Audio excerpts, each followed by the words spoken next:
Captain Damon Allen Holditch, United States Army, heroically distinguished himself by exceptionally valorous conduct in the face of the enemy of the United States as S3 Military Transition Team 0522 Foward Gabe, 20 February 2007, during Operation Iraqi Freedom.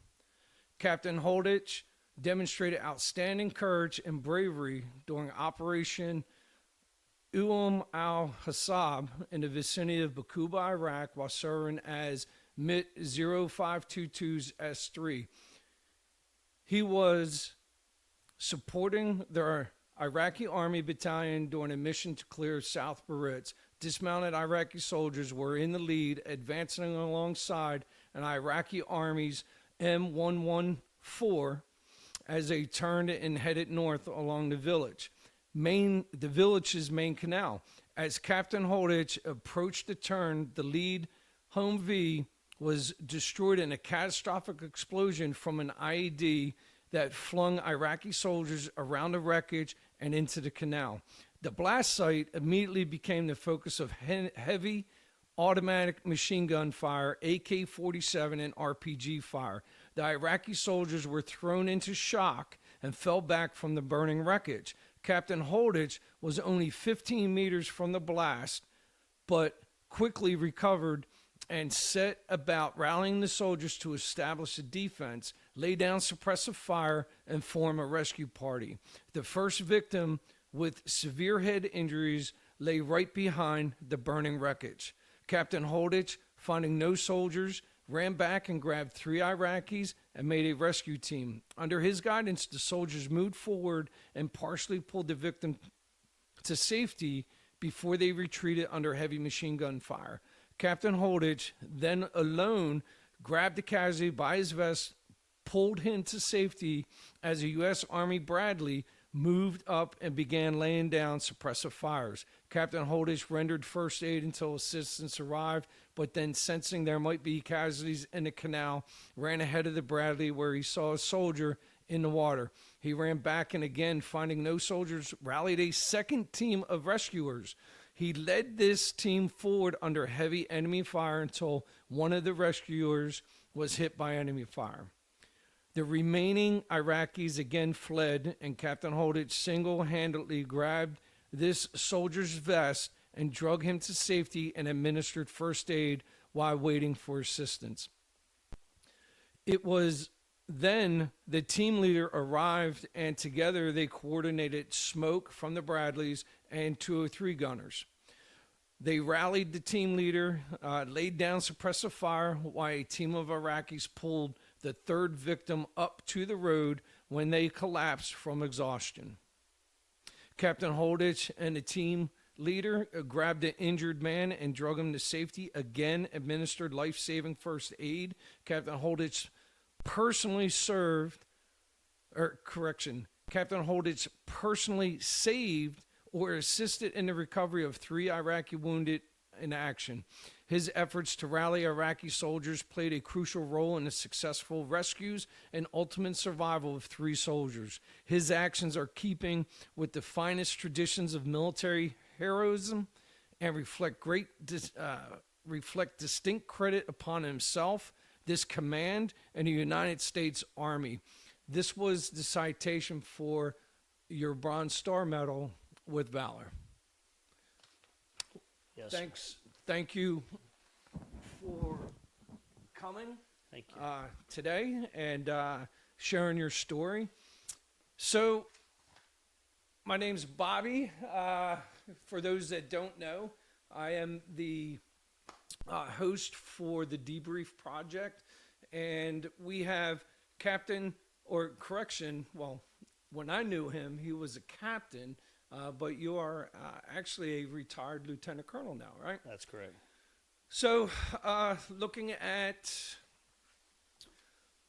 your bio, let's just dig into your bio here a little bit. So, Lieutenant Colonel Damon Holditch was commissioned as a second lieutenant in 1990 through the ROTC program at Texas A&M University.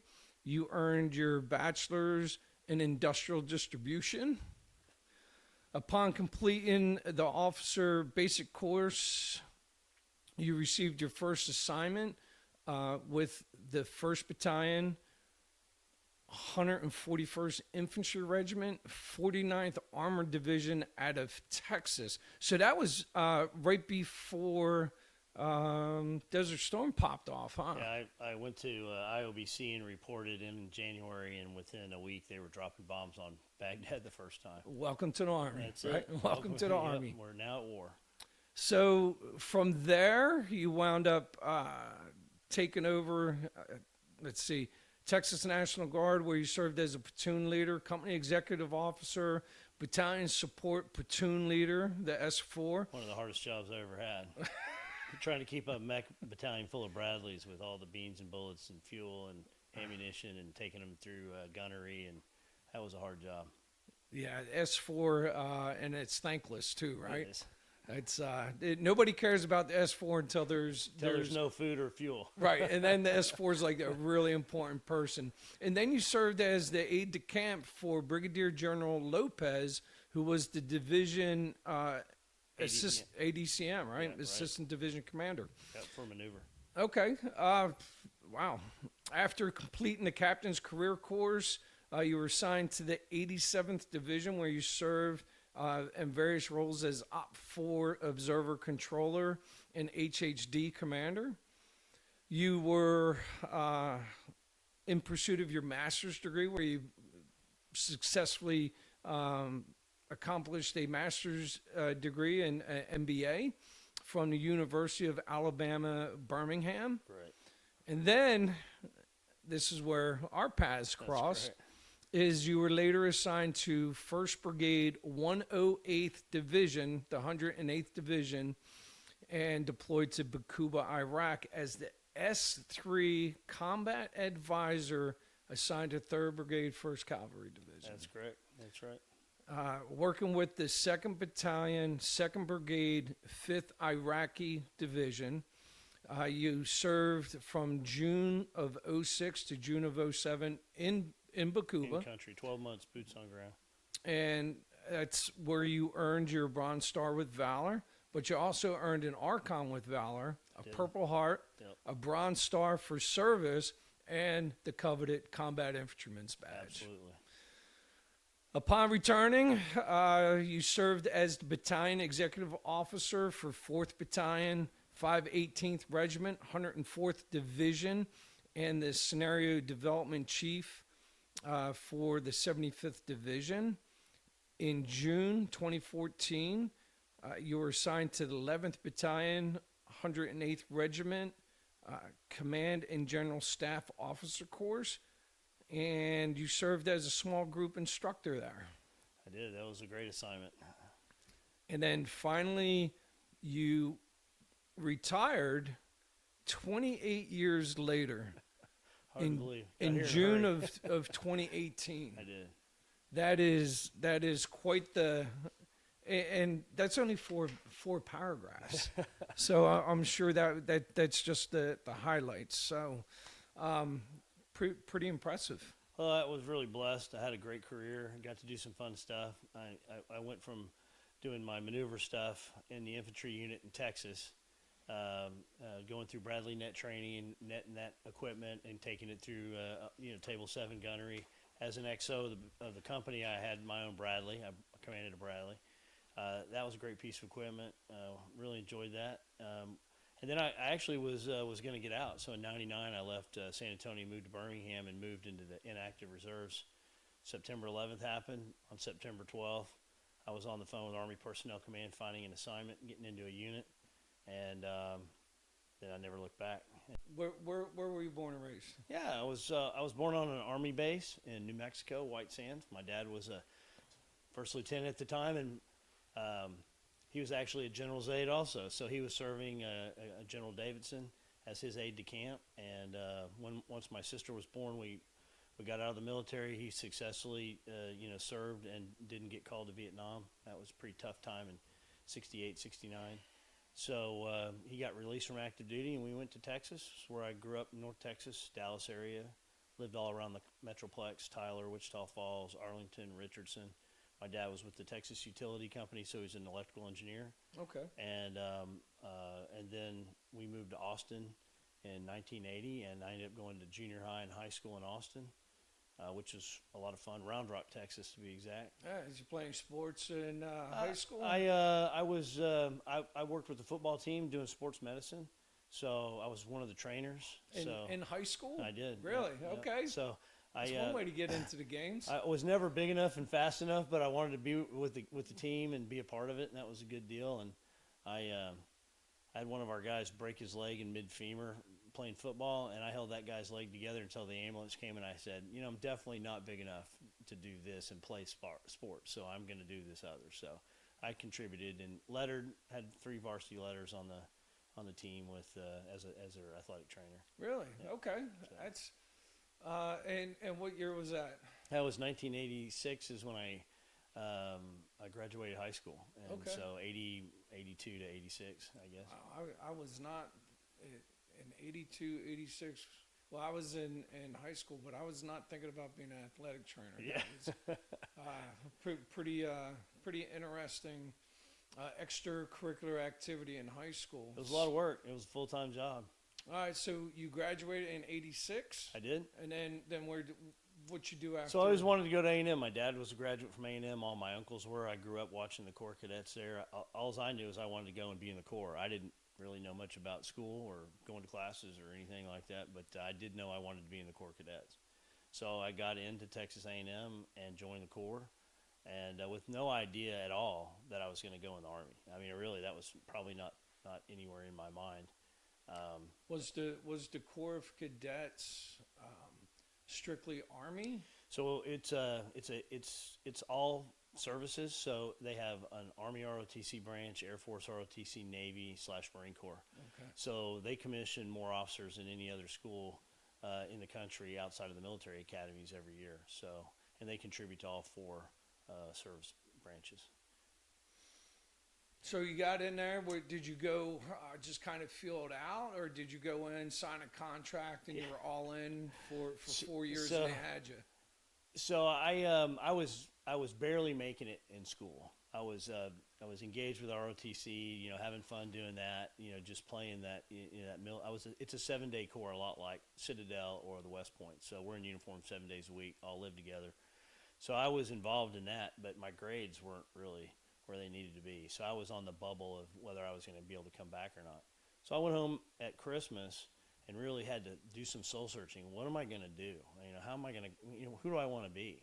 And when I started taking account of everybody in my life that had, that I respected and looked up to, the one thing they had in common was they had all served in the military. Now, I didn't know what that did or what that meant, but I knew I wanted to have that. So I came back at Christmas, second semester, sophomore year, and I contracted with ROTC and entered the ROTC program officially to seek a commission, and that just sort of changed my compass. Right. And then now I had a purpose, and then I threw everything I had in that to be the best that I could be to earn that commission. And I wanted to be combat arms. I knew that right away.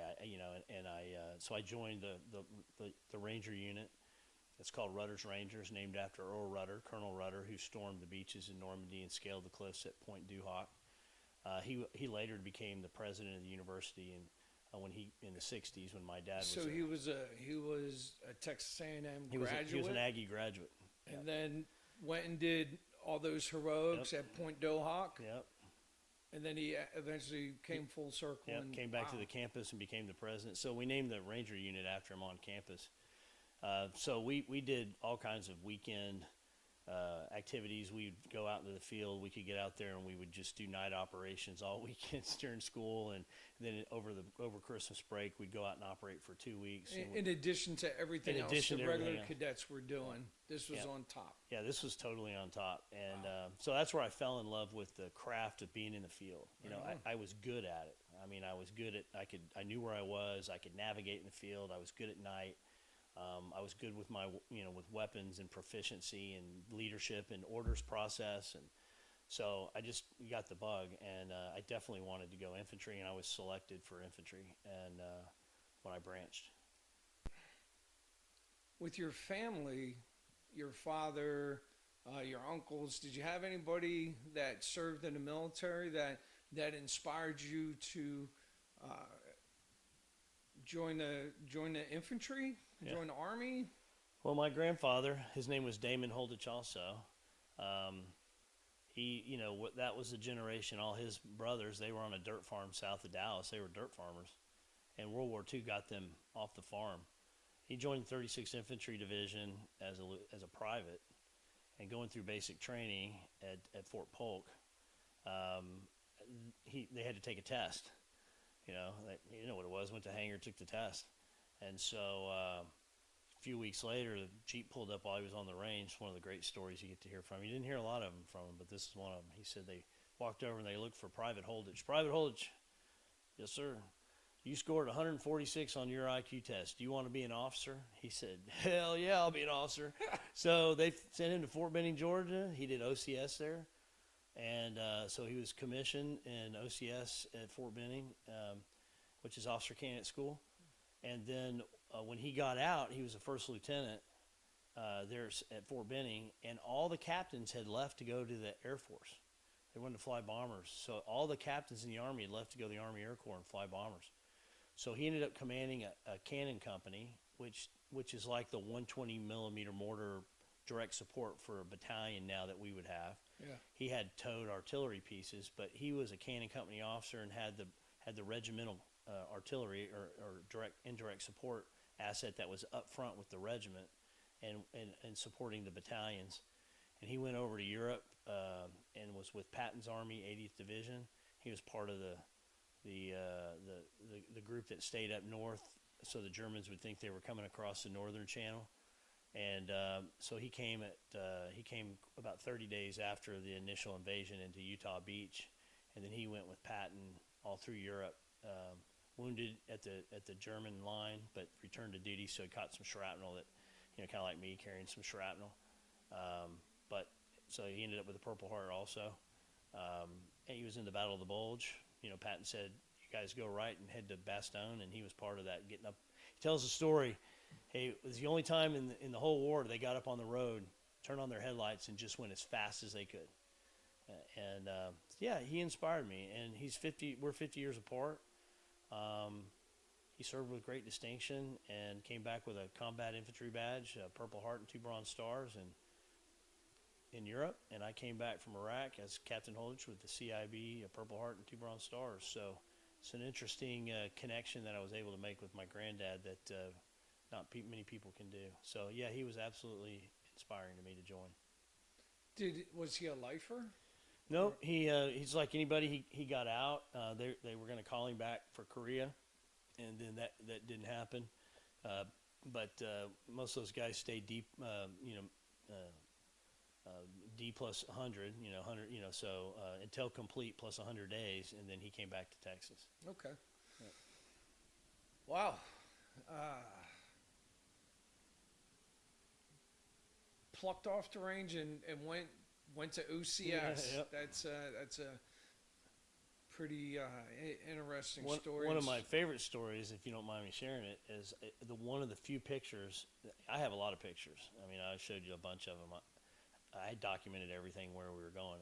I didn't see a lot of pictures at that time, but somebody had taken a still shot of my granddad, and he has a deer up with his legs hanging up and he's cleaning the deer. He's quartering the deer and gutting it and a quarter it. They had outrun all their food. Patton tended to outrun his supply lines, and his guys hadn't had any meat. And so even though it was against the rules, supposedly, they shot a deer, and he put it up in the triangle, and he was skinning it out just like he would do if he was sitting on the farm in Texas. And his men are standing behind watching their captain, quarter this deer. And because he went and gave the full deer to the cook, and the cook's like, what do you want me to do with this? I don't know how to cook this. And once he quartered it, skinned it, and gave it to him, then the guy could cook it. Once it looked like meat, right? Like, okay, now I know what to do with it. But that's such a great picture. And they did reunions every year with the 80th Division for a long time. And they always said how he got all of his guys home. He always took care of them. He was a great leader. And that's also was always stuck in the back of my mind. It's about taking care of the mission. You got to accomplish the mission, but you got to take care of your guys. And if you take care of your guys, they'll take care of you. And that was a huge deal for him to be able to feed his people, give them a good meal, because they may not get another one. Very good. And did you, when you contracted, so infantry combat arms, that's strictly National Guard? Yeah, I signed a guaranteed reserve force duty contract when I contracted. Okay. So I didn't seek an active. Although I had all the scores to do it, I just had in my mind that I would serve, but I would do it in the Guard. So I was selected in the National Guard and commissioned. You have a federal commission, right? Just when I came back out of my basic training, which I wasn't sure when I left Fort Benning. When I got to Fort Benning, the war had kicked off. I wasn't sure we were going to be going back anywhere. The way they were holding us over, they saw us as a pool of replacement brand new lieutenants. Right. And at the time I came out of IOBC, I was as qualified as any lieutenant in any going on active duty. Ready to rock and roll. Ready to rock and roll. So, in the war, so Desert Storm are they still building up combat power while you're going through? They were already. But it was all over, in 100 hours. Right. And by April, we were in in Building 1. Building 4, Building Snore is what they called it there, right? So Building 4, watching all the after-action reports, all the big generals talking about how they swam in and, they swung into Iraq and plunged into Kuwait, and, how they kicked tail and kicked butt, and it was over. So I got when I graduated May 7th, I already had a job in San Antonio, Texas, and I was in a Guard unit. So I reported to Guard duty and started working my reserve commission, my reserve commitment. All right, and that was a Bradley unit, right? Well, initially we had old 113s. So so I was an 11 Alpha coming out. I earned the 11 Charlie, which is mechanized infantry MOS, and then that's an interesting platoon to run and a company to run full of old 113s, be proficient to dismount the 50 cal, pull it up in Overwatch, get the people all out. It's really just a trip to the battle. Get the Gibbs out, right? The guys in the back, get those guys out as fast as possible, and then you're on the ground and you're just light infantry, being supported by Overwatch. So I learned a lot of techniques, maneuver techniques, and different things that prepared me to be a Bradley executive officer in a company. Then we turned them all in and went light for a little bit, and then we got our Bradleys. They were the Slicks originals that the active army had already run through. A2 basics. Yeah, and they gave it to us, and they said, make them work, and we did. And what year was that? Gosh, that was probably 94, 95, 96, sometime in that time frame. Did you go through like a new equipment training at Fort Hood? So, yeah, the net team from the new equipment team from Fort Benning, from the infantry school deployed. We fell in on our vehicles, and they had the net training set up at Fort Hood. We had an extended training time, a little over 3 weeks, which culminated in Table 7 qualification. So I qualified Q1 on the Bradley. So my team did a pretty good job. We missed it by this much. Q1's always good. Yeah, but you Q1 was don't good. Want to be that guy. So did they only do, because at that time the qualification tables went up to 8, but was that one of those, since it was net? I think because we didn't do the Table 8, we did all the way up to Table 7 because it was net. Yeah. But it still got a certificate, having gone through Bradley School and became 11 Mike. 11 Mike. That's right. So I've been there, done that. Yep. And ironically, I also served on 113s. Okay. Yeah. So but they were the ones with the tow launchers in the back. Right. And during Desert Storm, we wound up going to National Training Center from Fort Hunter Liggett out in California. This was an active duty unit. Right. But they sent us to NTC to transition from 11 hotels to 11 mics. Right. So, I thought, hey, the Bradleys, that 25 millimeter chain gun, that certainly got me hooked. Yeah, I mean, that Bushmaster is something else. Switching to HE and armor piercing. And then up in the turret where the commander's seat was, I had the coax in front of me. And then I had the joystick where I could control anything we wanted to. I could snatch it from my gunner and get the gun laid on. But We had a good time. Nothing like sitting at Fort Hood at 3 in the morning waiting for the beach master to bring you up so you could do your qual at night qual. Yeah, and man. looking down at, you've been watching through your thermals, 2 coyotes dancing around in the engagement area when he says, hey, select a target and zero your weapon. I already had the target, so we annihilated those coyotes. All right, we'll edit that out. Don't want any PETA people freaking out on us. But so what? Okay, so you were in the Guard. You were PL. You went through Bradley Net. And what was your day job? So yeah, it's I always say I had the hardest 2 jobs in the world. I had to be proficient in the military, and then in the day I had to be proficient at what I was doing. I had 2 careers almost my whole career. The easiest time I ever had was when I went on active duty, because I only had 1 job. I only had to worry about the Army job. I didn't have to worry about the other. Yeah. So I was in sales, selling in the distribution industrial market. I was selling power distribution equipment, motor control. Square D was the brand, and I worked for a company called Summers Electric. Great company. Later got bought by a company called Rexel, but I was in San Antonio selling to manufacturers for their electrical distribution needs. Salesman by day and platoon leader by weekend. That's right. Okay. Were you married then? I was met my first wife in the at A&M, and we were married at the time. Had 2 sons. At the time, they were under 5 years old, both of them. When she decided to depart the company of the family and move on and do her own thing, I had a 3-year-old and an 18-month-old, and I had them by myself. So I was a single dad with 2 kids, eventually with full custody, and then I moved out of San Antonio in '99 and headed to Birmingham with the dog, a truck, a job, and the kids.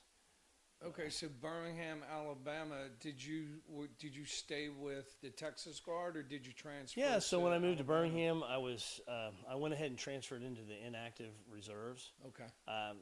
The Guard's like any organization; it's got its politics. And having been in the Texas Guard, I was well thought of in my jobs and what I was doing, and had some great assignments. But getting into a brigade level in a new state, I just didn't want to fight the politics. I knew what was going to be there. So I just decided to take a break. Probably would have never gotten back in. Probably would have just let my time expire and then eventually resign my commission. And then 9/11 happened. So I had been remarried when I got to Birmingham. I met my now wife. We've been married almost 25 years now. And she was a special ed school teacher there in Hoover, Alabama. And so we got married. We've been married a little over a year when 9/11 happened. Where were you at when 9/11 happened? I was running a branch in downtown Birmingham. I had a counter operation in a city sales office, and we had a television sitting on the counter there. We were giving away as a door prize, and I had it dialed in, and somebody said a plane hit the Pentagon. I was like, it's like everybody. I was like, some idiot in a sightseeing plane, doing something stupid hit the building, right? But we were watching it, and there wasn't much, a little bit of smoke.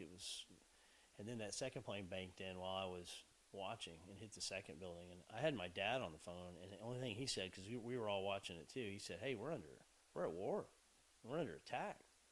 And that's where I was on September 11th that morning watching it. My first daughter with my wife now was due. She was actually born September 20th, 9 days later. So I had to tell my wife, it's not a good, she still reminds me how bad this story is. I hadn't told her that I called Army Personnel Command on September 12th and got back into a unit. There were some units there in Birmingham, so I joined the 87th Division, 1st Brigade. Didn't know what it was, but there was a job called Op 4 Controller.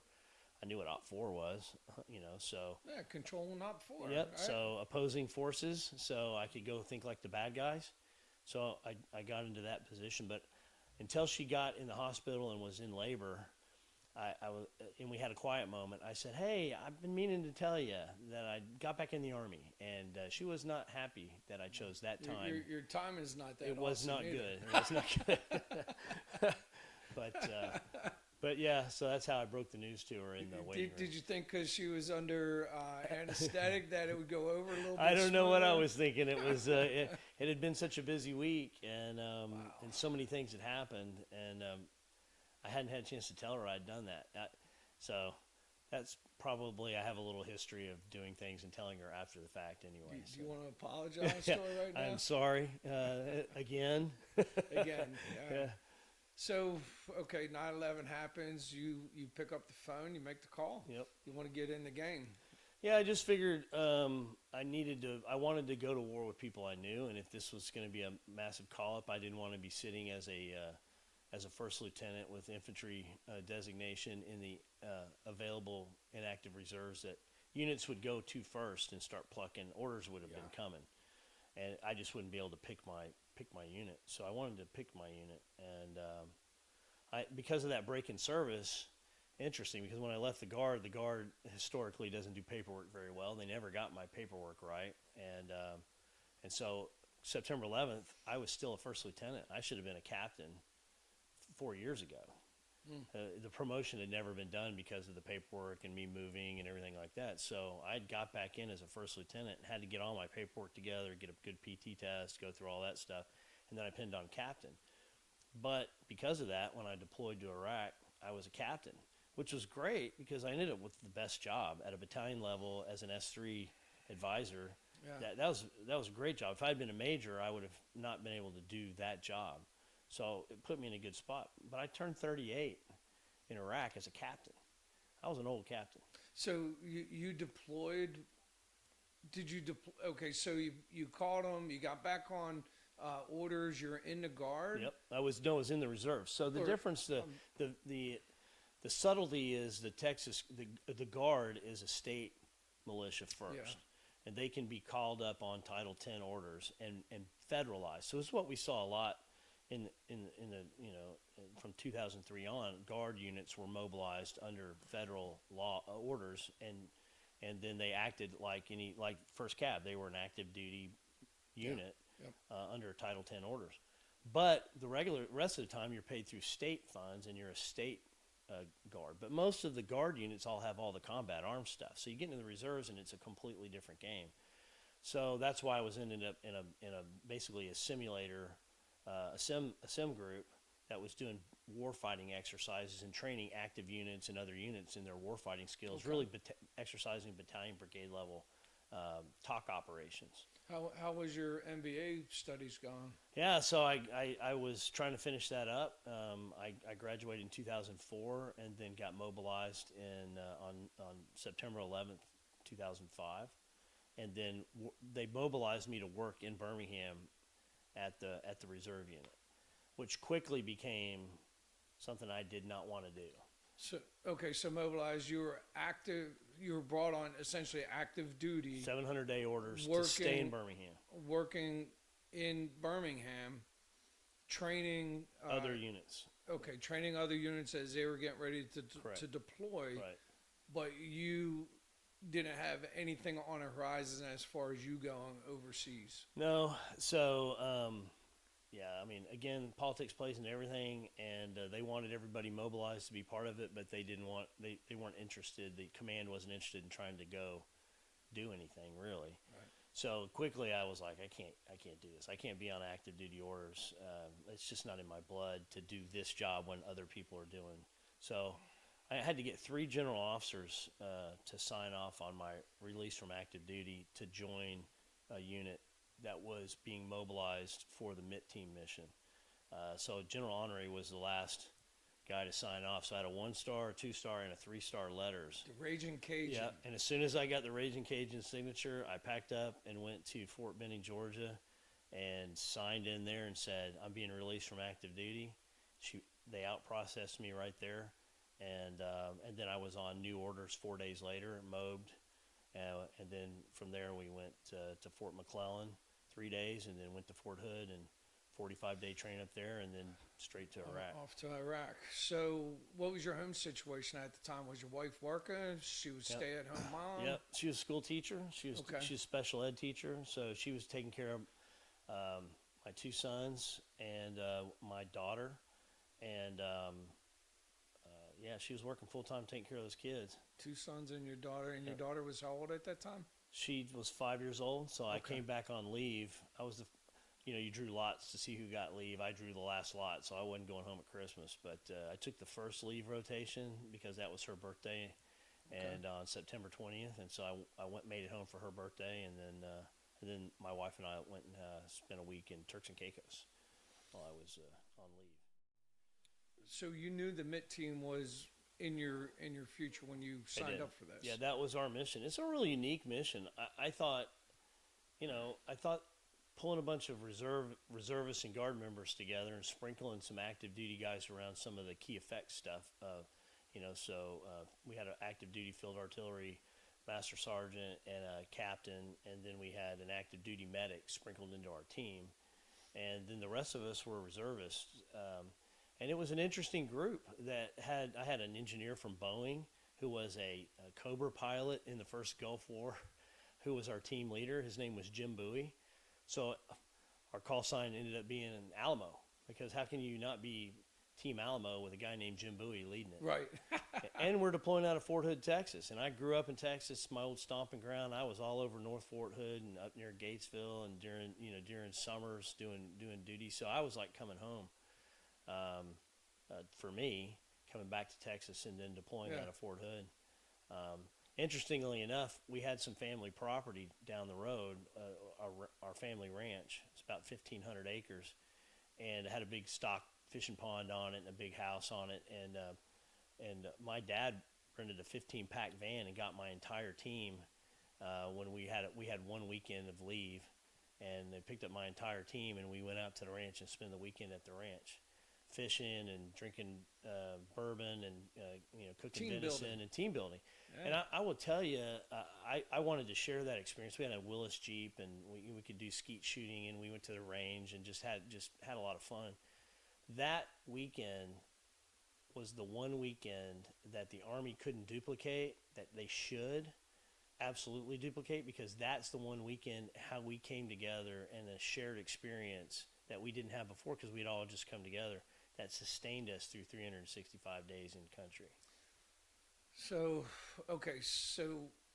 explain what a MIT team is. First, what does it stand for?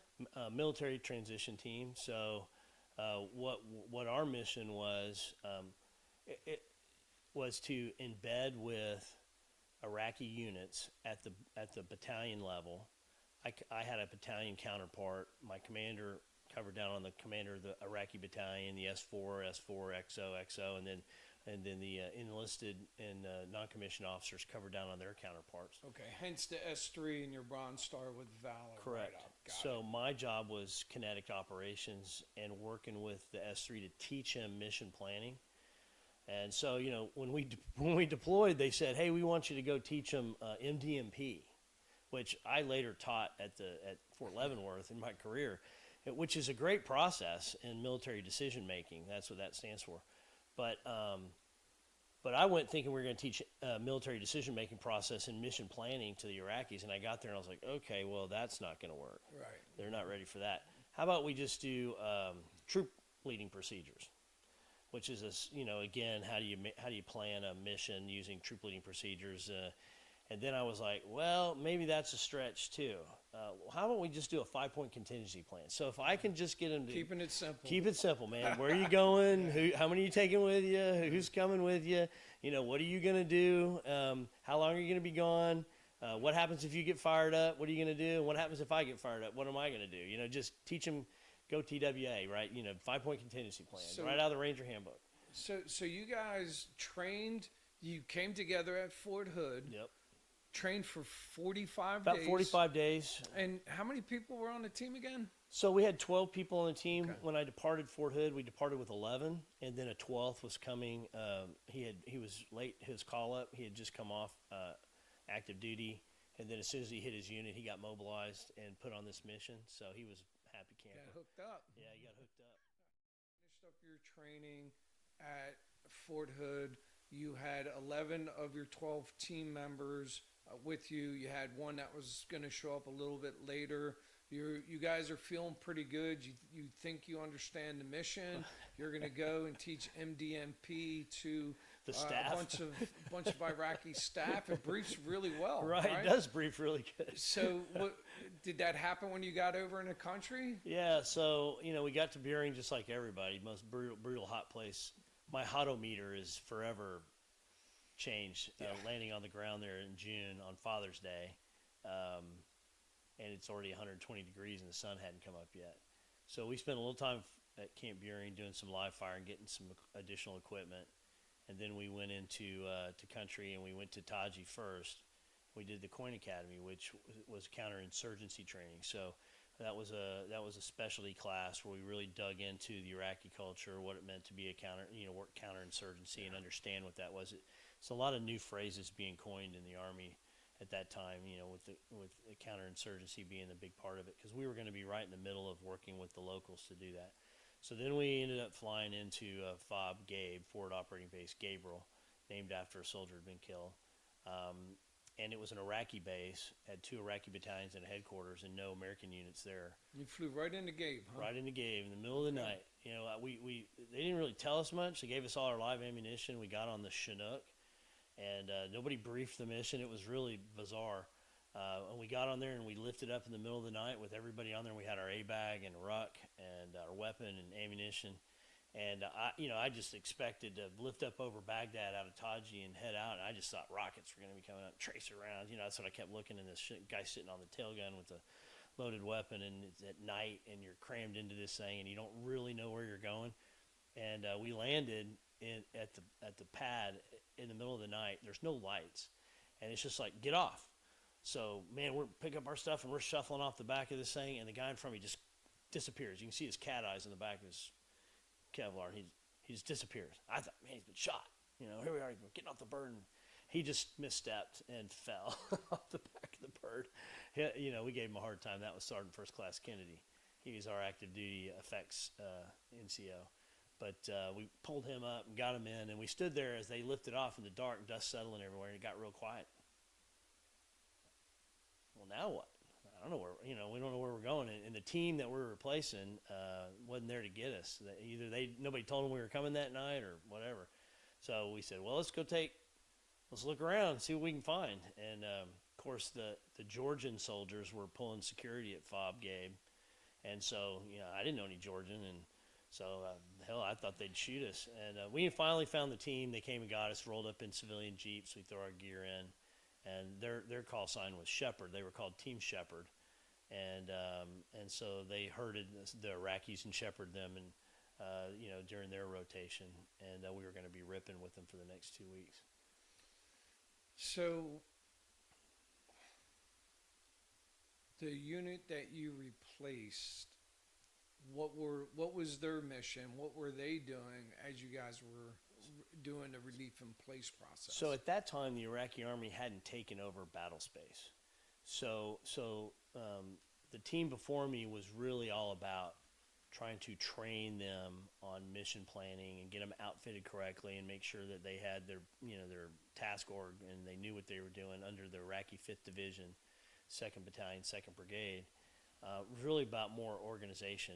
You remember in 03, 04, or 05, I don't remember what it was, they disbanded all the Army in Iraq and sent all these guys home, and then somebody thought it was a bright idea to give them weapons and let them pull their own security, which just formed a bunch of independent militias everywhere.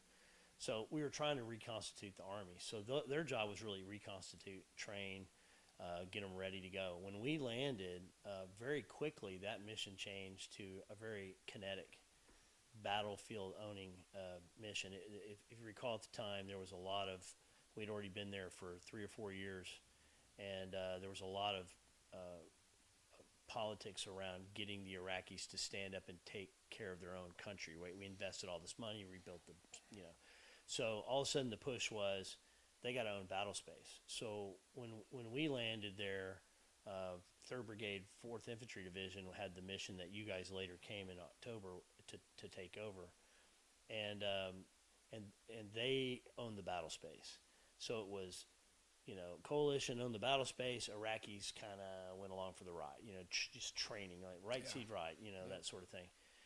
But when we got there, they said, hey, we're backing up, and the Iraqis are going to own the battle space, and they've got to start operating in that manner. So we came very operational. We were checkpoints. We had 4 checkpoints. We were manning checkpoints. That's what the mission was. The previous team, we had a couple down on Route Detroit, which is a real tough part of the country, and then we had a couple in Baqubah. and we went from checkpoint operations to, cordon and search and maneuver operations and seek and finds, whatever you want to call them. And so we got very kinetic, and that the mission really changed. And so trying to understand how these guys were planning and what they were doing and how they were sustaining and supporting themselves, and and then once the shooting started, these guys were in the middle of it, and my mission was as much to help them train and fight as it was to coordinate with the coalition side to get effects.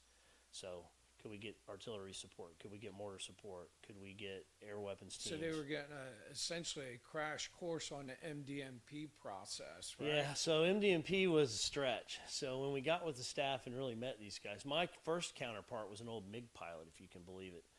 And he has a picture of himself standing next to a MiG. I wish I still had that, but I was like, I wonder if he ever actually flew a MiG. You're a MiG pilot. Here's your MiG, but we're not going to teach you how to fly it. There's no MiGs flying around there that I was aware of. I think they found some buried in the sand, but so he was an old MiG pilot. So he had absolutely no infantry experience whatsoever, and he really didn't have a lot of energy around that. So older Iraqi guy, he remembered the Iran-Iraq wars that they had fought, so he'd been around during that as a young man. But so MDMP was a stretch. We weren't going to teach them the military decision-making process. Too complex. I mean, it's hard to teach majors that, much less at Fort Leavenworth, which I ended up doing later in my career. So we just said, hey, let's start with troop leading procedures. Let's back up to that. There's a series of steps on how to plan a mission, and they couldn't really grasp that either. Did you feel the pressure? Who was the highest ranking person on the MIT team American-wise? The lieutenant colonel? So, yes, lieutenant colonel. No, on my team at the battalion level was a major. Okay. So Major Bowie, he did make lieutenant colonel, I believe, when he was in country. And then we had a captain XO who was promoted to major in country. And then captains rounded out 4 captains, rounded the officers out. Were you guys feeling the pressure? So you train at Fort Hood for one mission. You get into country. The mission that you think you're going to do, you don't do. Even if you could do it, the disconnect from the level that they thought they were at versus the level that they could actually be trained at. Like, troop leading procedures is something that we teach the most junior of leaders, right. At all levels. NCO officer, like, troop leading procedures is the basic of the basic. The military decision making process right. is something for a little bit more seasoned leaders, right? Yep. So you get there, and obviously now that you're on the ground and you know who you're dealing with, it becomes very clear, like you said, like troop leading procedures, but being given the mission to be landowners now, right. Are you feeling the pressure? Is your chain of command feeling the pressure? Like, hey, it's easier for me to show them because to what right looks like. So, if you're going out there, it's kind of hard. I couldn't even imagine sitting there trying to train the Iraqi leaders, and then you have to go out with them, right? Versus you taking ownership. And this is where I'm saying, are you feeling the pressure to basically start leading and operating as their defunct or defaulted battalion staff or platoon leader or company commander? So, we tried a lot of different things, right? So we had a good, mature group of folks.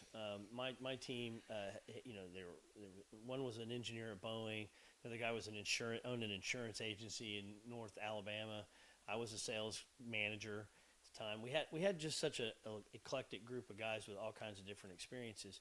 But one thing we did know from all our experience with the military or even in the civilian world, if this is what you think and it's not there's no possible way you can do it, you got to come up with another plan. You can't just keep trying to make it work if it's not going to work. So the Iraqis were good men, and they were, in a lot of ways, they were bigger patriots than you could ever imagine, and they wanted to be successful.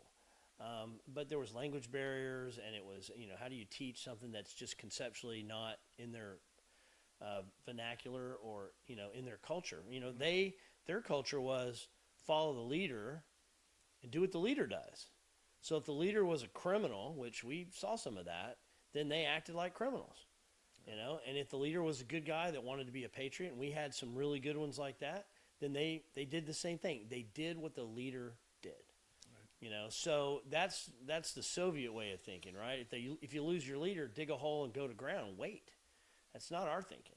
Our thinking is everybody knows the mission down to the last person, and we're going to accomplish the mission. If you lose somebody, you pick it up and go, and you keep going. So teaching that mentality was hard because none of the Iraqis wanted to go anywhere unless their leader was out there and out front. Right. So we had to be out there and out front with them. And yeah, there was some thinking around just running the mission for them. Just, hey, watch me, do what I do. The problem is, we were a foreign military advisor team.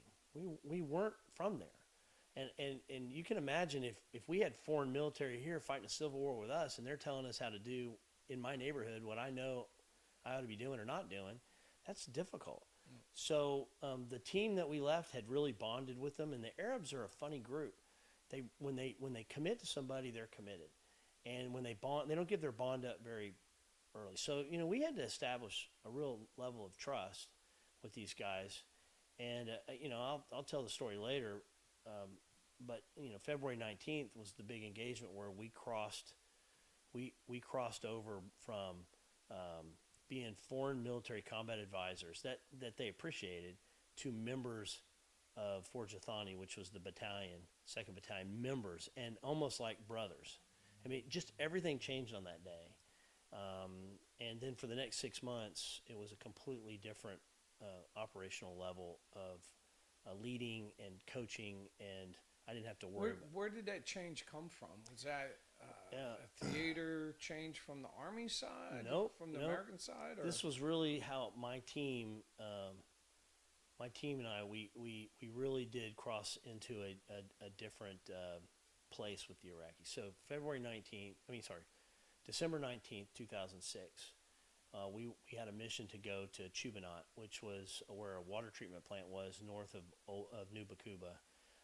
And we had the B team with us. I mean, my A team guys were all on vacation. They rotated every 4 weeks. They would go on vacation, go home, see their families.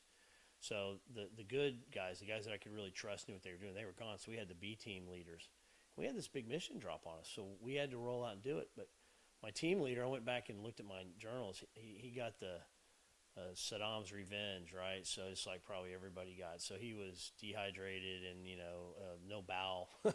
Nothing was working, or everything was overworking. So he couldn't roll on the mission. So I led the mission. We could only take 2 gun trucks. We just couldn't field a third one. We didn't have enough people. I got 2 guys on leave or rotating through, and Jim was down.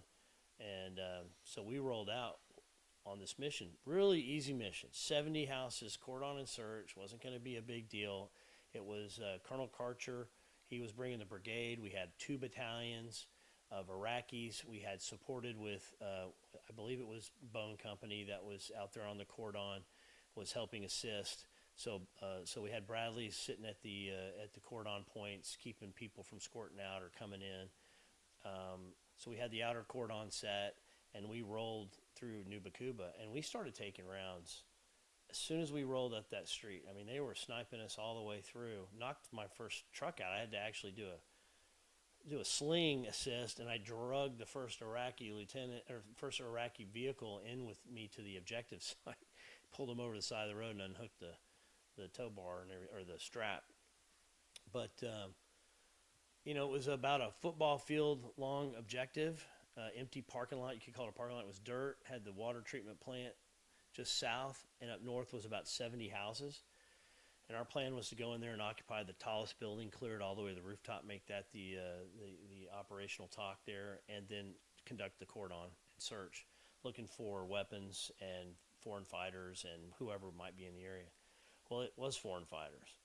It turned out to be a bunch of folks from Syria and Egypt that had come to fight, jihad. So they had set up, and so we did the plan perfect. I secured the big area at the strong points with the Iraqis. Unfortunately, these guys had a defense set up, so they had pre-positioned RPG locations, machine guns in place. They had mortar teams, and by the time we got to the top of the roof and established our base of operations there, so we could control the cordon of search, they were dropping mortars on the Iraqis and RPGing them and just strafing that. It was the kill zone. I mean, we secured the kill zone. You know, I think that's 101 in basic training, but I did it anyway. It looked like the obvious plan, but they had backward thought the plan too. And the Iraqis made a decision to leave. So they buttoned up and bugged out. And when they bugged out, then it was just my 2 trucks. We had a 50 cal and we had a 240 down in the city, and down in the football arena area, if you wanted to call it that. And then we had 4 guys up on the rooftop. So it's about 9 of us. How many Iraqis were with you, and how many Iraqis bugged out? So probably had about 80 Iraqi infantry with us. 80. And all their trucks. So probably 7 or 8 trucks plus an ambulance. And when that commander said, "I'm not staying here," he left, and they followed him. And I don't blame him for that. I mean, that was the command. I just had the enemy. I had the enemy in contact. Okay. So we weren't giving it up. So we fought there for about an hour and a half on the rooftop up there, just getting pelted with. They had us zeroed in, but I was elevated, so they were having to shoot up at us, and we could shoot down on them. So the Iraqis were gone. I finally was getting low on ammunition, so I had to get everybody off the rooftop, get back to our vehicles that had displaced 100 meters farther back from where our house was. And so how many Americans are on the objective? we have 3 Americans on the roof and an interpreter. Mazen, who you know, was with me. We fought back to back up on that rooftop. One of my favorite people in the world. And I had 2 trucks, so a driver and a gunner, so 4. So a total of 7 Americans and 1 interpreter. Yeah, and we held the objective, got back down to the vehicle, did the crazy Ivan run, with bullets zipping past you to get to my bug out bag with more ammunition and call a TIC, troops in contact. So I got on the radio and made sure that I think it was Charger talk. Was that 112? Yep. I called the troops in contact to the battalion. Talk, and that's when Colonel Karcher got on the radio. And if you know Colonel Karcher, what you do, he was cussing and doing what he does, just that ogre infantry guy that everybody aspires to be. What a great guy. Yeah. And he was like, "Captain, you don't effing leave that objective. You stay there. I'm on my way." And I said, "Roger, I got him. Come on. We've been partying for 2 hours now, and we could use the help." And that's when I asked that the Bradleys come off the outer cordon and come to our location, and we requested air weapons teams, which had been pulled off that morning.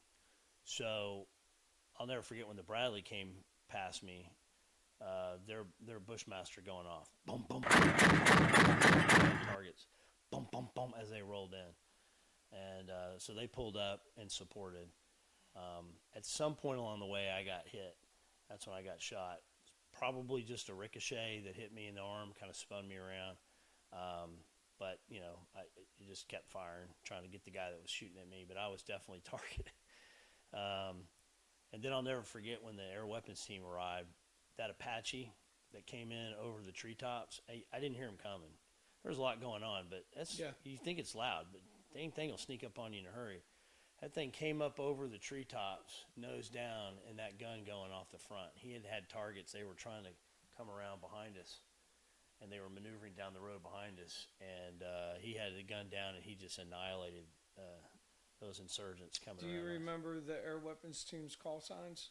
I do. I wrote them down. I don't recall right at this moment, but I could check my journal, and I definitely have. It was Wolfpack. Okay, yeah, you're right. Wolfpack at 82nd Airborne. Yep.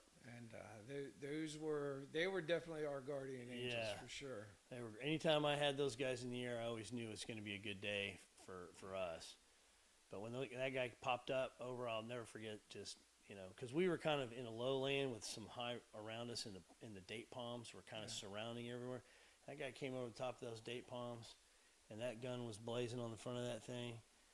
So by that time, we had Colonel Karcher in the brigade MIT. He was on the brigade MIT team, and he brought the brigade staff in. There's some great pictures that were taken by those guys, and we made stars and stripes with one of them. It was a fantastic shot. I'll have to find it, but of us dodging and running in the engagement area there.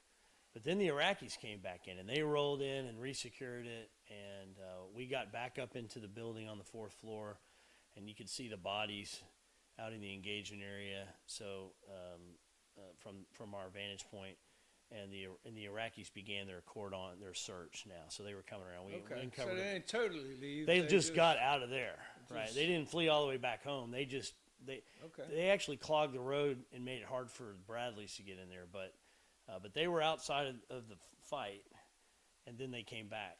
So the question was, what changed that day? We'd had some pretty good engagements with these guys, but this was a big one. So General Talabani, who was the division commander, was he the brigade commander or division commander? He may have been the brigade commander at the time. He was later promoted, but he was from up north, so he didn't mess around. He was a Kurd, and he had a Kurdish security detachment that were strat guys. Anyway, he had heard that the Iraqis had left, and that he had heard that one of us had died, and so he was very apologetic that his people had left, and he berated them. He just absolutely let that Iraqi battalion and the commanders, he just shamed them for being cowards and all that kind of stuff, and just to the point where it really just in the Arab culture, they really took that hard. Yeah. But in the Arab culture, they figured out a way to be victorious that day and not be cowards. But the only way that they could be victorious is if they could say, "We actually never left. We held the objective, and the only way we held the objective was the MIT team." But the only way that they could take credit for holding the objective is if we crossed the line into combat advisors to brothers in arms, and we were part of the battalion. So they changed the narrative. But the only way they could do it is accept us. And from that day forward, our relationship changed really dramatically. And we were no longer outsiders. We were insiders because they had to change that narrative. And I never worried again for the next 6 months whether they had my back. If I was going, they were with me. They weren't going to leave me. I never, ever worried about that again. That's it. That's interesting. In beds now, right? Like you're almost going native, right? Like it's one of these things where, but I know the operational environment that you guys were in, and that's kind of what you've had to do to survive. Well, it was interesting. You said that, we wore their unit patches, and we did their traditions, and we attended their funerals, and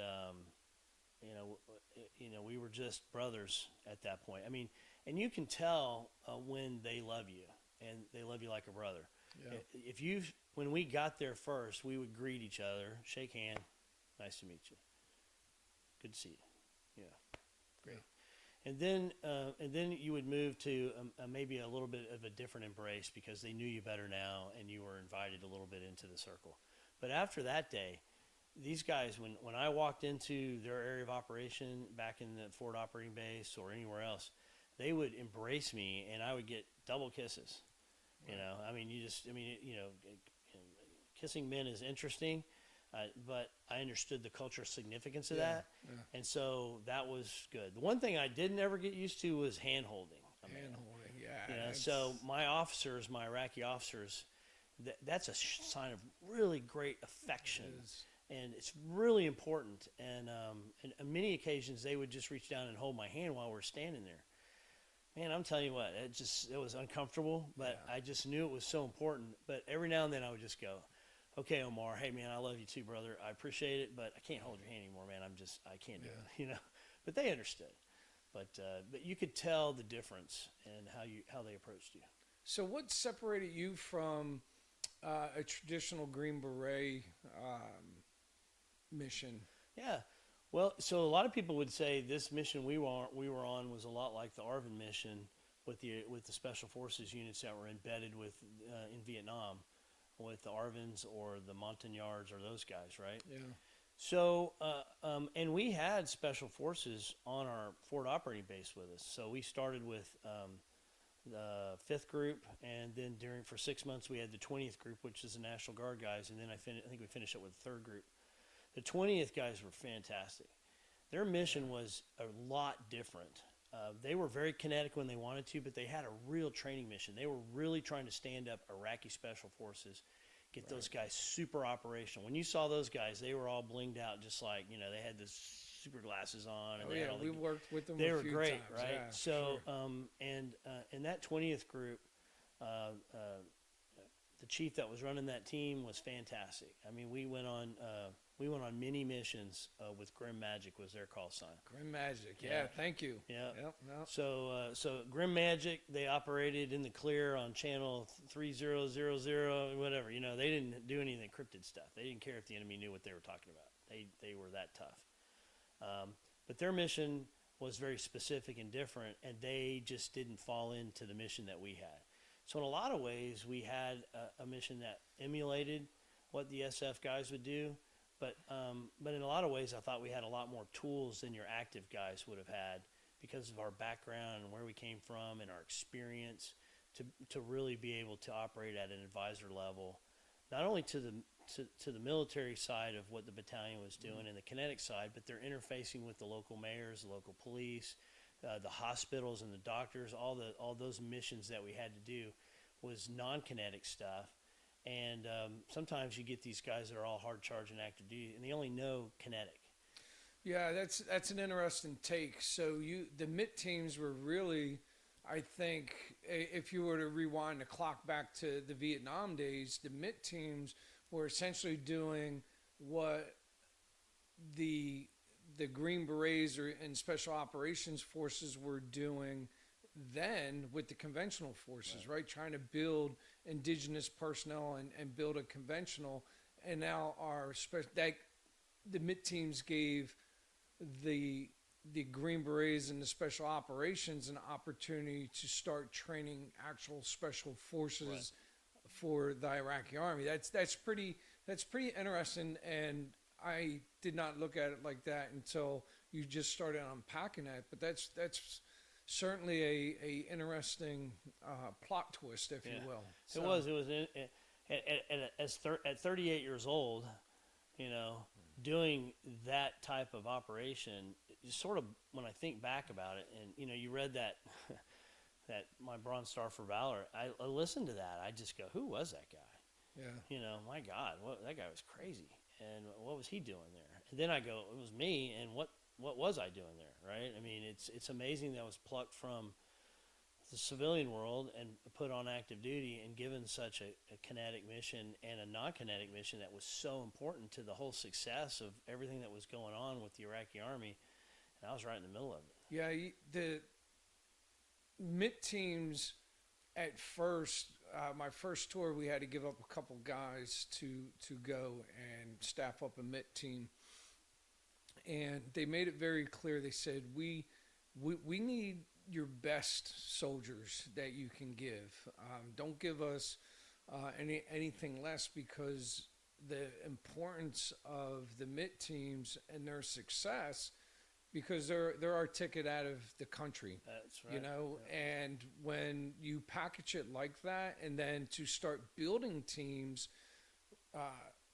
this was only essentially a year later where your team's being intentionally built stateside, going to a 45-day workup, then deploying as a unit, Right. and executing operations on the ground. That shows the commitment that we had to the MIT teams versus, I think when we were giving up those individuals in country, it was a little ad hoc versus more deliberate. And Colonel Karcher will come on and do a debrief with us. But Yeah, I would certainly love to hear his perspective as well, because the way I know you guys were operating, it certainly was more of landowners and more of a maneuver element inside our sector, and we needed it. We needed everybody that we could get inside the sector. So Chevrolet happens. You wound up taking around one of your other American soldiers. Took around. He was on the 50. Sergeant 50 First Class cal. Kennedy. Sergeant First Class Kennedy. The Iraqis come back. It's essentially a victory, and however you want to, or however they wanted to, communicate that to the masses. But at the end of the day, it was a win across the board. So you guys operated out of Gabe. That was your mainstay, and that was on the east side of Old Baqubah. Yes. So Over the wall was Tahrir, which is where you had your combat outpost in Tahrir.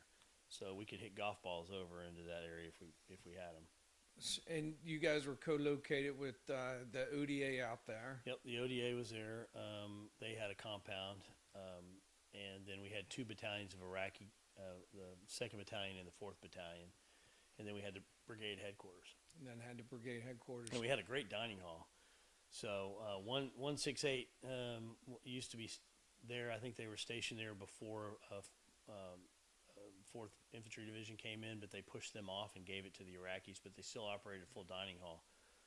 They did. Oh my gosh, that was... We did plenty of, actually we did all of our logistical runs out of that chow hall. We had our aid station there, so Captain Roach ran the aid station there and did a hell of a job. You talk about a hero and somebody that just, you tend to forget about. But I watched him operate on guys, patch them up, get them plugged up so we could have a bird land and get them evacuated. And, he had the best mustache. I never could grow a mustache. Like, he had a great big, calf mustache. Only Doc Roach could get away with that mustache. Oh, man, it was fantastic. Yeah, it was. It was healthy for sure. Yeah. Probably bulletproof if I was to speculate. So you guys operated, what was your operational tempo during a week? How many times would you be outside the wire? So we were outside of the wire most every day running missions. We had maintenance missions too, so we had to do all our own tasks. So we'd run to Foward Operating Base Warhorse to get our operator level, -10 maintenance done. If we had problems, we could get it corrected there. And then anything bigger than that on our vehicles, which were junk when we got there. I mean, it was they had not been maintained very well, so we had to get them up to speed. And the maintenance teams there with the 3rd Brigade, 4th ID were good getting them up, and then the cav guys coming in behind them were equally as good in keeping our equipment running. But anything bigger than that, the upgrades, we had to go all the way to Balad. And that was a bit of a drive. You had to cross some rivers and some pontoon bridges and go through some pretty rough parts of the country. That pontoon bridge, I remember that. Yeah. So was it mostly Humvees, up armored Hummers? Yeah, all we had was Humvees, and they had a Frag 3 kit on them when we arrived, so they had been up armored. And then we moved to a Frag 5 kit, which put a power turret and some other stuff on there, bigger doors, a lot more protection. It's amazing that they could take that thing. They had to put air conditioning on the first ones. They weren't air conditioned. Yeah. If you didn't have air conditioning in that thing, you couldn't make it. Because it's too damn hot. So that had been added before we got there, and we ended up getting new vehicles about every 90 days because they'd get destroyed, and we'd have to turn them in, flat rack them back, and they'd issue us a new one. So some of our equipment got upgraded when we drew new equipment. But we would run on those maintenance missions. Usually we had a day that was set aside for our maintenance, usually on Friday. The Iraqis would take Friday off. That was their holy day. So they had no, a Donza, a day of non-scheduled activity for the Iraqis. And we would go and do maintenance. on our vehicles, take care of our own stuff, run down mail, all that kind of anything that we needed to run the team, health and wellness of the team. But we planned a lot of missions. We ran on them. I did a little over 220 missions that I would consider combat missions with the intent to engage with the enemy or accomplish something in the enemy's battle space, challenge them in some way, whether it was a hospital engagement or whatever. But we really got busy when we moved out of Gabe.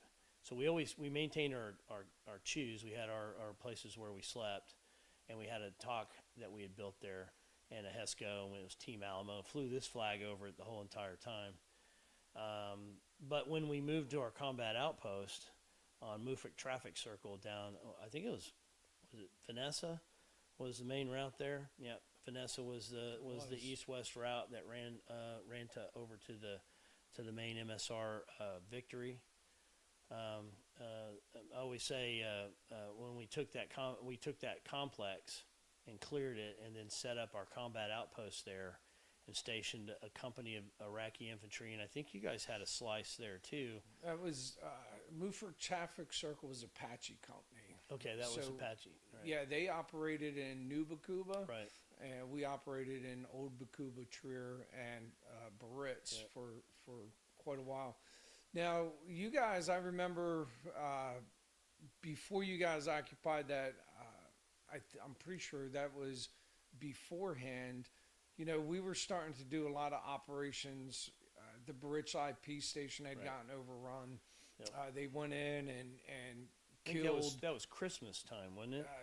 Yeah, it was 2 weeks before. I want to say it was about 2 weeks before Christmas that it got overrun. They chased off, killed, captured, whatever, all the IPs there. Essentially blew up that building, blew up the mayor's house. And our engineer company was told, hey, go down and get that building back. So War Dog goes down, reoccupies the Biarritz IP station for a couple days. And I don't remember how many days. The commander, I'm actually getting ready to interview him in a couple weeks, but they're not landowners, right? And they're getting ready to start their route clearance mission, because the people that were doing route clearance were getting ready to roll out. So it was a quick win for us to go back in, secure it with War Dog, but then Bravo Company was given a heads up, hey, be prepared to go in and occupy and stay for the long haul at the Biarritz IP station. And that's what we did. We went over there and ripped with them. And it's interesting because the Biarritz IP station wasn't set up to be a combat outpost. No. It was set up, I think you and I had talked about this earlier, it was set up to be an IP station. Right. And it was, from a strategic perspective, it was in the worst place you could imagine. You had the Diyala River that cut it off from the west. Yep. You had that huge canal that ran right in front of it, so it cut us off from the east. Yep. And there was only two bridges that we could technically go down. Right. Forecasting or trying to change things up so you're not telegraphing your movements was not possible, So no, you were driving in a minefield every day because it was just a matter of, are they going to waste an IED they buried on that vehicle, or are they going to wait for something else? 100%, and nobody really operated in Biarritz for the longest time, so that just gave the insurgents. Yep. Well, you had a couple of groups of insurgents there. I believe the guys that were down there were the 1920s revolutionary guys. You did have them as well. And then Al Qaeda was operating, but they were operating up in New Baqubah, over in across on the west side of Victory. We were on the east side of Victory in our combat outpost there at Mufrick Traffic Circle. And you could see the Al Qaeda flags flying over there. I always said it. We fought over Victory every day because that was the route that split us, Yeah. But you know what you're talking about is I was looking in my journal, you know, just looking at some of this stuff. And you start reading and you just can't put your own words down. But yeah, on Christmas Day, I remember we got the call late that night, and they wanted they were trying to do a Bradley rescue. A Bradley had gotten hit and was disabled, and so they were putting together a team, and they took Jim Bowie and his team to be support to go down there and try to get to the station. And trying to get to the station, the Bradley had been hit by an IED and disabled. Nobody was my journal says nobody was killed or injured, but they couldn't get there. They had put a ring of IEDs around it and held everybody out. But that started, you know, our January and February, a high op tempo down in that neck of the woods, going into Buretz and Tarrier and trying to get these folks out of there. Yeah, it became really obvious that the Bravo Company 112 being in the Buretz IP station and doing operations in that area, it became abundantly clear that they did not want us there. They did not. And December 23rd is when they mounted that attack on the Buretz IP station, where they dropped the logs stopped counting at, I believe it was 77 rounds. And I know it probably took more, but for you know, I think the sake of being conservative with that round count, 77 rounds. Were they dropping 120s, or were they doing 155 out? It was a mixture of 120s, 60s, 80s. It was a range of different ones. But the thing is, you know, they knew what they were doing, because they waited for a day where there was no air support, because it was rainy, cloudy. The visibility wasn't quite there, and they launched that attack. And you know, for them to sit there and be able to fire that accurately and from multiple different positions, it was that was an eye opener. And it was like, okay, they're wanting to take this. This isn't harassing fires. Yeah. This is a full blown assault, you know. And from that day on, it was just like game on when it came to kinetic operations. I remember going down there in Buretz. I remember going down there with our team, and that place was just all tore up. I mean, it had been pulverized. I don't remember when. I'd have to go back and check, but I remember there, and you had guys sandbagged up on the roof, but they were keeping down. I mean, nobody was sticking their heads up, because it was an active. If you stuck your head up, you're going to gain rounds. We wound up taking windshields out of up armored Humvees, and we sandbagged those in so you could still maintain. But you're absolutely right. You stuck your head up over that little skirt that ran around all the tops of those Iraqi buildings, which you have a great picture of. You know, you put your head up over that, chances were you're going to catch one. And actually, that's how we lost Spencer. Clarence Spencer was down there at the Buretz IP station across the street, in at the mayor's house. Yeah, and the insurgents, they launched some harassing fires, and you know, they knew what they were doing. And they had some fighters down there, and they we had rumors that there was a Chechen sniper that was running around in that area. I think later confirmed. I think later you guys caught him in a building and JDAM'd the building. So much after we departed in the summer of 2007, but I know same thing. Us operating down there, taking the Iraqis down there, doing searches. We took 2 battalions down there. So my 4th Battalion MIT team was supporting a different battalion, but they were my sister. We spent a lot of time working with those guys and making sure we were cross supported, particularly when there's somebody's on leave. But we lost Captain Donnie Belzer down there in Buretz on February 10th.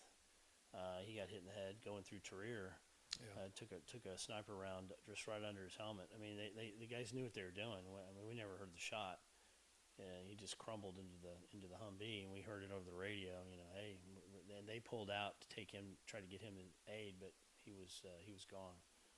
But we lost a lot of guys down there, and a lot of Iraqis too. I mean, those were my guys. But yeah, that was tough fighting down there. You know, Barrett's was one of those places that, you know, when we got down there was no giving it up, right? We now own that, and to have the Iraqi army and the MIT teams to be able to come into that area, you know, that was just one of those things where that's all we had. It was Bravo Company and the MIT teams. Yep. And to do operations down there was just no way that we could have done any sustained operations, but by ourselves down Well, there. we just didn't have any. We just didn't have enough boots on the ground to own the space. Right. And until 2ID showed up to bring us some more firepower and some more maneuver capability, that then we could fix and hold these strong points, and they could maneuver fast. That surge was, it's probably saved a bunch of guys. I'm a big proponent of the surge, George Bush. Thank you very much. Absolutely. If we hadn't got that influx of troops, I'm not sure we would have been able to sustain it much longer.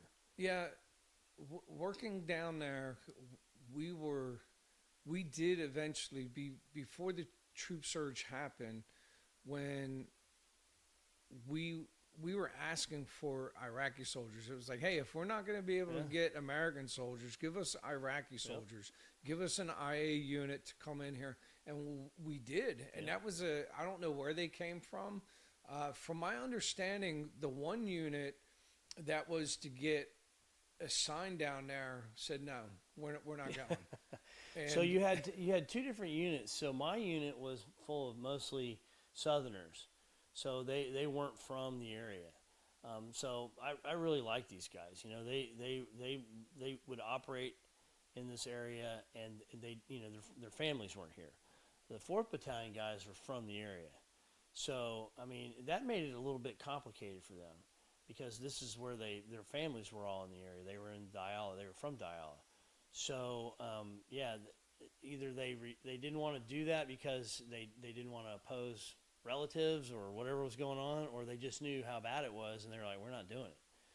And so the 4th Battalion and my battalion operated a whole lot differently, and I felt like my guys were a lot more willing to do the missions and go do the hard work, and they weren't really worried about the area of operations we were in, because it wasn't their hometown. Yeah, I think we wound up pulling a unit. It was a Kurd unit that had come into town, and you know the words that I heard from the unit, and I was just like, well, if I had an option, I wouldn't blame them, right? But it was just, I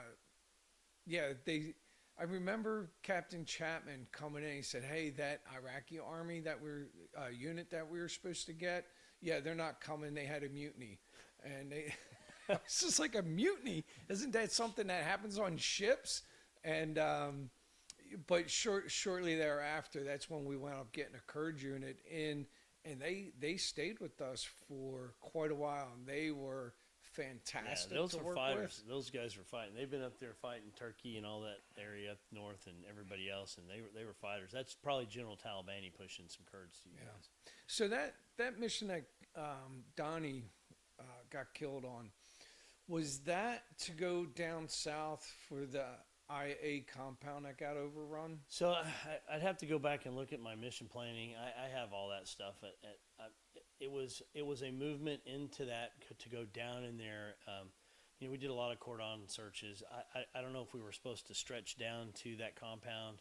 I know that was part of the overall scheme after Christmas, trying to figure out how to get reestablished down there, support what you guys, your foothold. It's real unfortunate. They just got backed up on the road getting south down there, got stationary, and the guy had a chance to lay on, and it could have been anybody, but they picked the coalition guys, and the MIT team took the hit. Yeah, it's, again, telegraphing your movement down south, hundreds upon hundreds of IEDs, And that's not an No, exaggeration. it's not. The amount of IEDs that they had down there, and I remember when that IA compound was getting overrun, it was we were stuck between a rock and a hard place because it was minimally manned. We had not been down in that area. I think when we initially went into Barrett's, we did a thunder run down into that area, and we just caught them totally off Right. guard. I remember that. We did that, and we came back up, and it was like, okay. But after December 23rd, when they tried to overrun the compound and take it back, it was, hey, we have to circle the wagons in and around this area and do operations.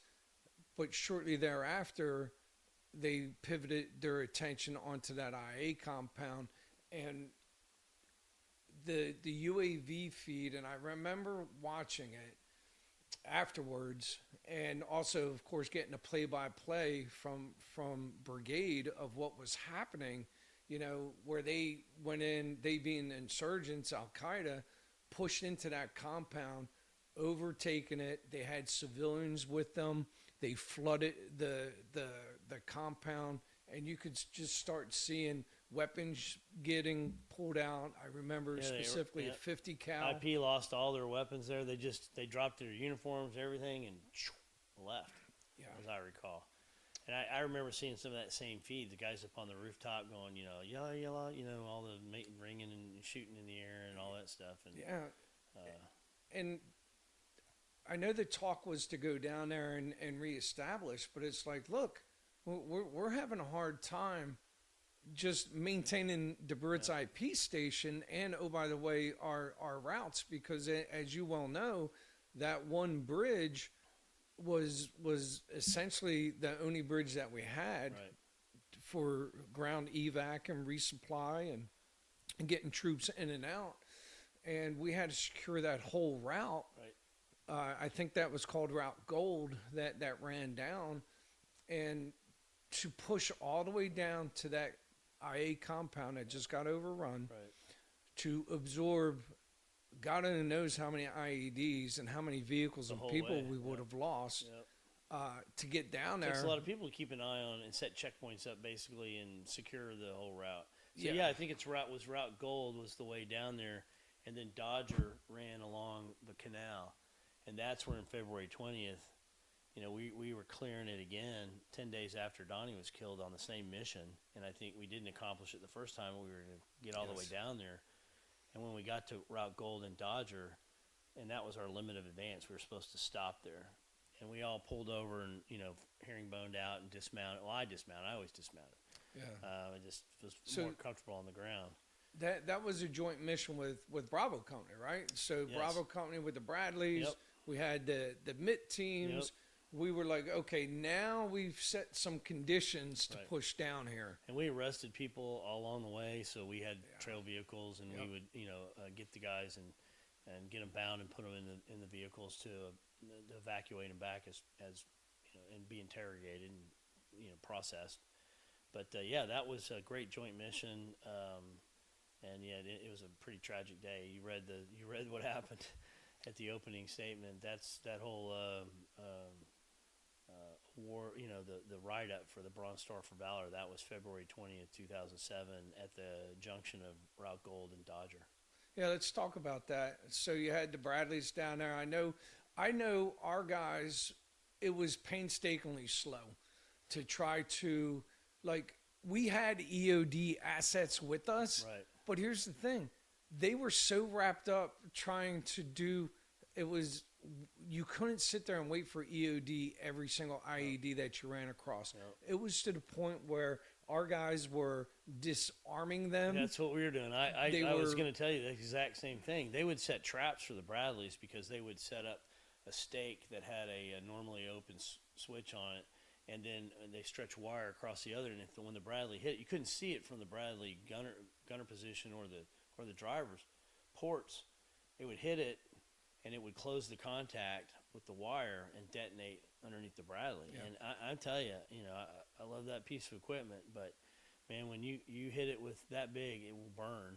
And I watched a lot of them just burn down to nothing. That aluminum just will burn until the 300 turret falls. gallons of fuel. Yeah. Well, So we would clear a lot by hand. or 150 gallons of fuel. Yeah. I'm sorry. we would clear a lot by walking ahead and looking for that stuff. And it got to the point you just couldn't wait for EOD, so you tried to cut the wires on it, make sure it was disarmed, drop a marker on it, so everybody All knew. the stuff you learned in the Coin Academy.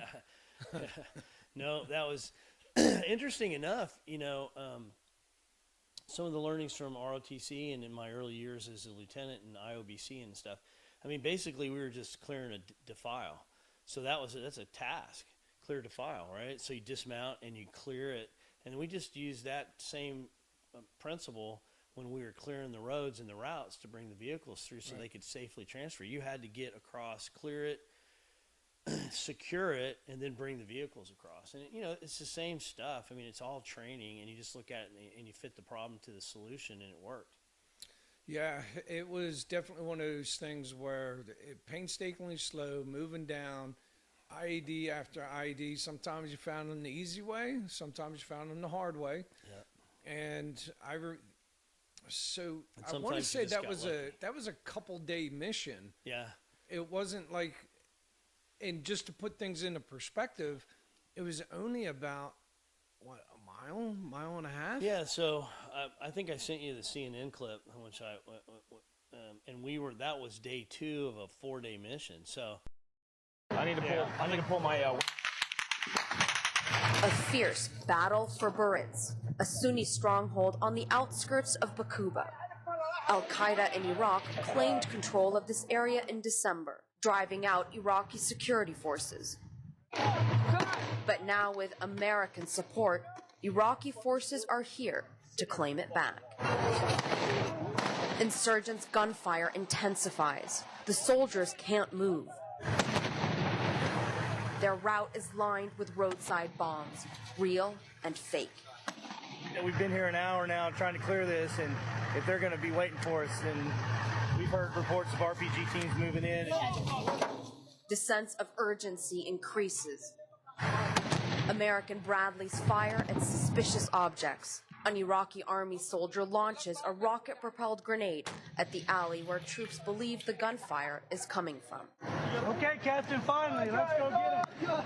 Movement is rapid but cautious. Troops taking cover behind their vehicles.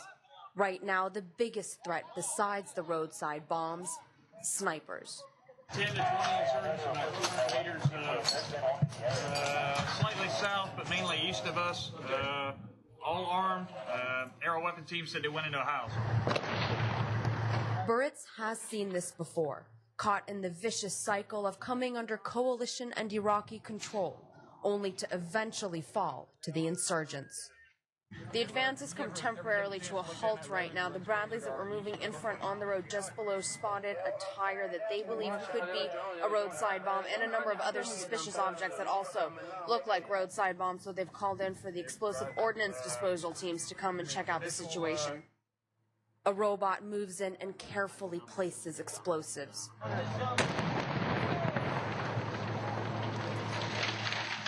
We see few civilians. Many appear to have left in a hurry. But in this house, we find a petrified family, too afraid to appear on camera, quivering with each explosion outside. But they tell us they have nowhere else to go. Apache helicopters pick off insurgent gunmen on the ground. But in 8 tough hours, these troops advance less than half a mile. They promise the battle will go on until the fear in these people's eyes goes away. Arwa Damon, CNN, Buritz, Iraq. I talked to my wife a lot. It was a weird war. I could email her. I had a sat phone, and I could talk to her, but I would tell her, hey, I'm going to be out of pocket for the next few days. That one was I probably won't talk to you again for 4 or 5 days if you don't hear from me. It's no big deal. We've got something to do. And we started doing that clearing, and you're right. It was painstakingly slow. And that first night, we occupied a place to stay, and all the Iraqis went in and closed the door and laid down and go to sleep. I was like, hey, time out. Hold on. What about security? What's the security plan? What are we going to do? I sat up in the Humvee in the turret at night with my nods on almost all night long, just waiting for somebody to walk out with an RPG and shoot us. We had our vehicles just up against the wall, and all the IA were sleeping. They didn't have a security plan. I started calling this the solar war. Sun go down, everybody quit fighting, unless you're out messing around at night, and that's where 2ID and you guys would get into some pretty big fights at night. You guys are out poking around. Other than that, the Iraqis were like, man, inshallah. Inshallah, we're going to bed, And we're like, what? Exactly, inshallah. And, man, I tell you what, that whole first night, I was like, I wasn't sleeping. And nothing happened. And then we got up the next morning, we lined up, and, the video on CNN, a little clip, shows us lined up waiting to go into the city. Bradleys are there running, and all of a sudden the party starts when one side wakes up and starts shooting, and that's when that party started on that clip. They started shooting at us, and we started moving, and then we entered in and started the clearing operations again. Yeah. So how many miles was it that we had to go? Oh, gosh. I mean, to get from all the way down Route Gold to the IP station, all that stuff, I mean, more than one. More than one, Yeah. but but probably less than 10 total, maybe less than 5. I would venture say about 5 or less. So Yeah. you're thinking that was a 4-day operation Yeah. to go 5 miles. I tell you, everybody knew we were coming. I mean, I quit trying to hide what we were doing. I did a little bit of miscommunication operations because we talked on Motorola's and team radios with the Iraqis. So as soon as we started moving out, they're talking in the clear, and they had Motorola. They could listen. The insurgents could listen to the Iraqis talk. So we always had plans, and we would tell the Iraqis we're going to do one thing, and then when we got to a release point, I would direct them away from the plan, and many times we would avoid the ambush that was set up down the road. But yeah, that day I remember going in. They knew we were coming. The whole place was evacuated. I mean, nobody was out. There was no cars. It was So really that's when spooky. you know it's game on, right? Yeah, it was really spooky, man. There's no cars. There's nobody around, and we're going door to door, and we're clearing, and there's IEDs, and we'd see the burning tires, which they'd light tires on. That'd be our frontline trace, so that everybody knew, hey, this is where they are right now. They'd light a tire, right? So we got clear engagement. If a guy's lighting a tire, that's a signal guy. I don't care if he has a weapon or not. He's part of the signal corps operations of the insurgent. We can shoot that guy. So we started shooting at those guys, and that slowed that down a little bit. But I remember one time we were moving along pretty slow, and we came into an opening where they had like a giant square, right, with in the middle it was open, and then they had houses all around it. But there was a car just sitting there.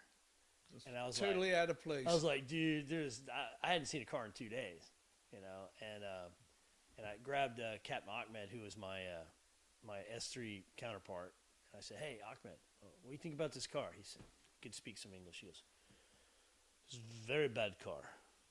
It's a bad car.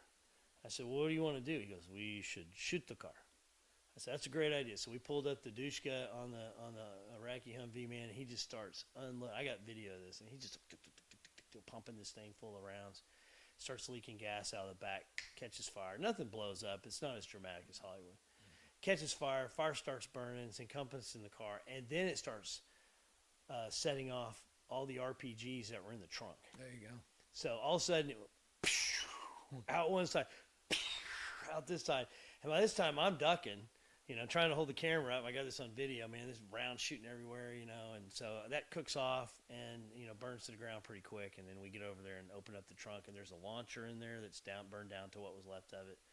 And all the pods, the metal pods that had the RPG rockets in them are all in there and everything. And I went back to Captain Ahmed. I said, good call. This is a bad car. Yes, he said, very bad. Yeah. So you guys continue to push down, Bones with you guys. Yep. Did you guys make it to the objective? We got down to the objective at Rock Gold and Dodger, and then, we started taking fire, and the lead Humvee turned up Dodger to go north on Dodger, which is really past our limited advance where we're supposed to go, but they were reacting to the fire they were getting.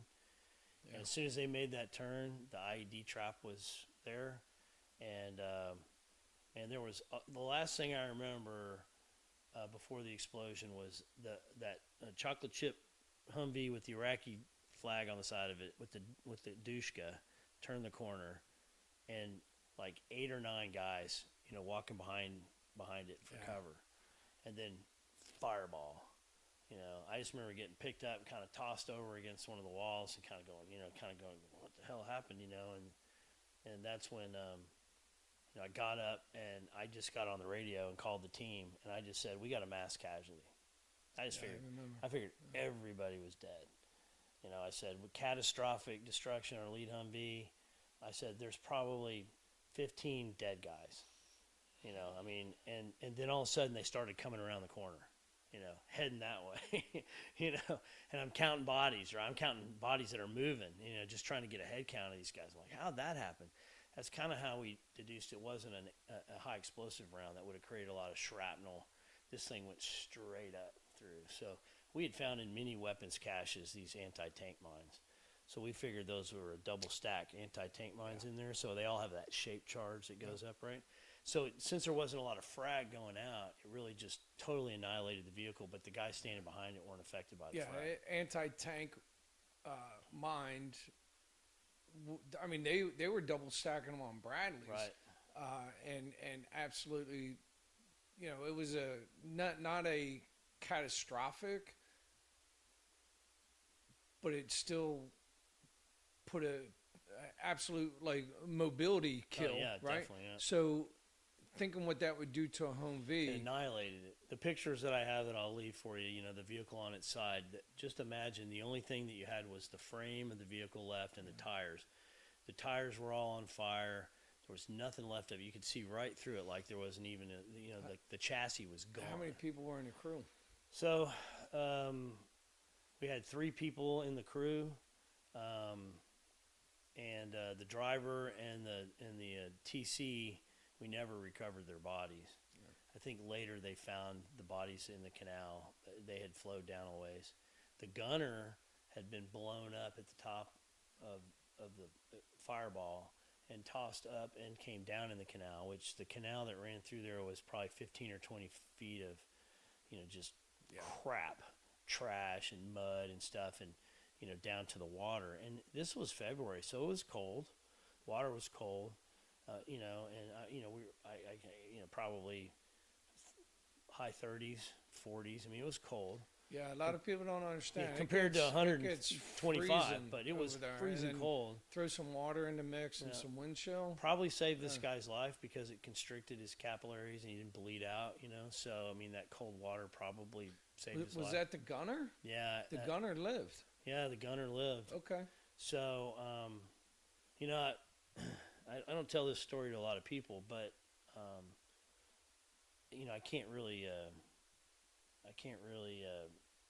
give any other credit to why I even knew there was a guy in the canal. I mean, there was no reason for me to think that anybody was left, much less a guy in the canal.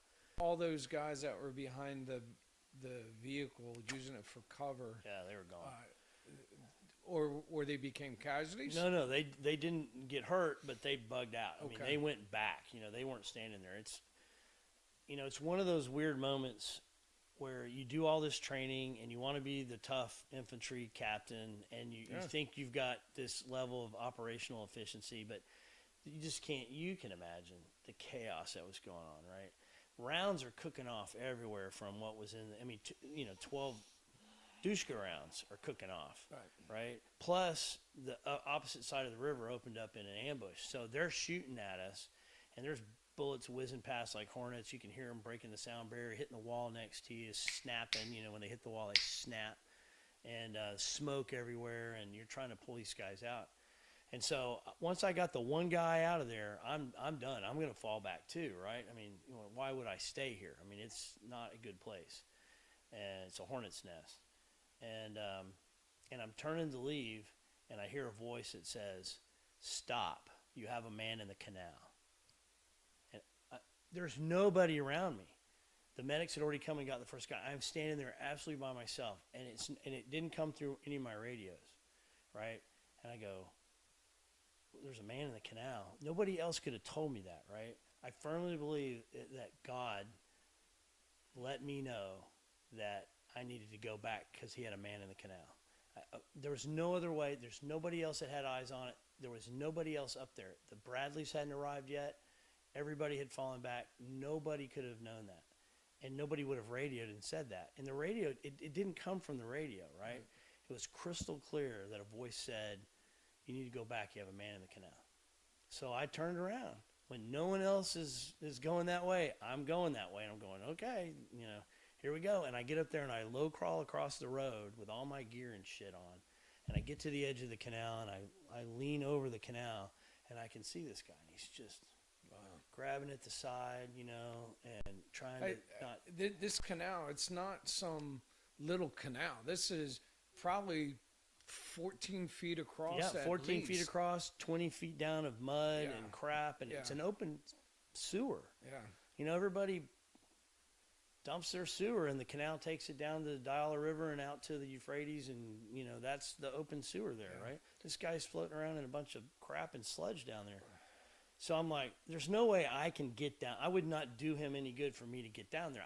There's no way I could pull him up by myself. Right. And I'm not even sure with all my body armor on, I wouldn't fall in the water and have the same problem. And rounds, the enemy's still in the contact. Enemy's still shooting everywhere. But I'm doing all this assessment. So that's when I turned around and crawled back across, and I'm processing all this stuff. And so I go back and I grab 3 Iraqis, and I say, okay, grab an interpreter. So my interpreter's there, and I'm like, okay, tell these guys what we're going to do. There's a guy, we got to get him out of the canal. I need them to be able to get skinny enough, weight free enough to be able to get down there and get him.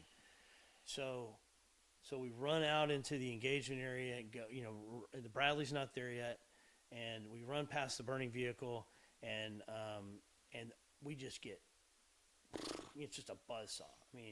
And the bullets are zipping everywhere. And one of my rescue guys gets nailed in the back. He goes down. And we just, in the withering fire, we back up. And I seek cover. And everyone else leaves. And I'm still standing there, and I'm watching the guy that I just let out there on the middle of the road. And, you just think of weird stuff all the time when you're getting ready to do stuff. And I just took a big, deep breath because I knew what I needed to do. He's my guy. I took him out there. I'm responsible for him. He needs to get back.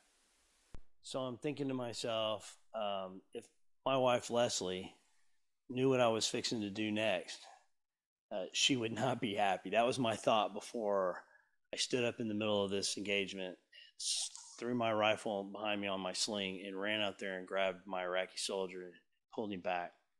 Got him back. You could see the entry wound in his back under his body armor, no exit wound. Started to apply first aid, and the Iraqi medics got there really quick. And they got him rolled over, and they took him back to treat him. Now I'm sitting here going, I'm not going to be able to do anything because I can't get to this guy. And then you talk about your training. This is just like, I'm just like kicking myself. By this time, the Bradleys had rolled up. I think they were the red team, red element. It was red. Yeah. So I've got comms with them, and I remember back to my days doing an RTEP mission to breach a triple stand wire minefield and conduct a breach, move your people and vehicles all the way across safely, and with the enemy on the other side, engaging you with the miles gear and all that stuff. And I passed the task in Fort Hood. Fantastic. It was great, but I didn't obscure the task. I didn't obscure it. I didn't use smoke. And that was a key critical task. So I failed the RTEP. I failed the mission that I was supposed to do. I learned that lesson. So I'm sitting there in the middle of this battlefield and everything going to hell, and I'm like, smoke! Obscure the obstacle. I learned this lesson as a lieutenant 20 years ago. Good God, what am I doing, right? And so I got on the radio and I said, has anybody got any smoke? And Red One's like, yeah, man, we got smoke. And I got 2 or 3 gunners in my Humvees. They're like, yeah, I got smoke. And so we just went, man, those smoke grenades went out, and we just obscured that entire burning vehicle, the canals, everything just got, and it just was beautiful because that smoke just sat in there. It didn't blow away, man. It couldn't have been better. And then I grabbed 2 more guys, and we were able to get across the road. They skinnied down into the canal, grabbed him up, pulled him up onto the road, they just fell back because I thought I was going to have to get 3 people out of there. But they got up, mud and everything all over everybody. And by this time, my team leader, Jim Bowie, had arrived. And so we grabbed this guy up and we dragged him back behind a wall. And I remember I reached down behind him, grabbed him on the shoulder, and reached down to grab his lower leg. And my leg just went right to an exposed bone. All the meat had been shredded off his legs. And, I'm carrying this guy out holding his, exposed bone in his leg. And that's how I'm pulling him out. And, Ty Curry, our medic, our active duty medic, best guy I ever met. I wouldn't take 10 medics over Ty. So Sergeant Curry got there, and we got 4 tourniquets on this guy, and 4 tourniquets. The first one didn't stop the bleeding, and he was bleeding, but he wasn't gushing blood. It was really remarkable. I've seen guys that didn't have a scratch on him, dead as a doornail, and this guy, he's burned probably over 60% of his body. His legs are shredded. And we finally got tourniquets up in the upper thighs, and then we got an IV in him. And just, none of that training that you did where you went through combat lifesaver training where you're like, oh, let me put on my gloves and let me do alcohol and, do the little band. Man, I had shit all over my hands and gore, and he was covered in crap and mud and shit. Got to get that line. Man, we had to get the line going, and Ty jumped on it, man. He got the line set, and we got that guy taken care of. And by that time, the warthogs were flying in. And man, when I first heard that first, I looked up and saw that guy fly over, and I was like, okay. Yeah, they handled some business. Yeah, they made, so we had 2 A-10s drop in and provided close air support on the ground, and the fight was pretty much over at that point. Then it was just recovery of the equipment and the vehicle. They wanted us to bring the vehicle back. I said, well, we'll I don't want to stay here any longer than I have to do it, but it'll be here when you want to come down with a flat rack and get it. Oh, no, we're not flat racking it. We're not sending a recovery team down there. It's too dangerous. So what do you want me to do? They said, well, you got to get it back. It's a piece. We got to account for the equipment. I said, well, I take a picture of it. We can push it over in the canal if you want. And they're like, no. So the final operation was to wrap a chain around that sucker, and we drug it all the way back through Tahrir, back to the Foward Operating Base. But the last video clip that I have that I haven't showed you, I told all my Iraqis to get up on the building, on the wall, take up a firing position. And I said, when we move to go get that, I want you to unload on the far bank. I don't care. You just suppress those sons of bitches. I'm not losing anybody else. So the final video clip I have is they're hooking it up with the Humvee to drag it out. It just sounds like a firing line. So was that a pressure switch, command det? It was a command det. It was. So they were in place. They were waiting for us to do that. It wasn't a pressure plate. We found no evidence of that. And actually there was IEDs embedded in Route Gold where we had stopped. My vehicle was sitting right on top of one, but it wasn't hooked up. So that IED and the ones that we found were all command detonate IEDs. They just didn't get them hooked up. We were really lucky. The funny part is when EOD got down there so they could detonate those, I said, hey, I got a little problem in my Humvee. Maybe you can take a look at it for me. Tell me what I should do. And he went over and looked at the hitch on my back of my bumper, and he's like, well, I never knew that could happen, but I think I can get that taken care of for you.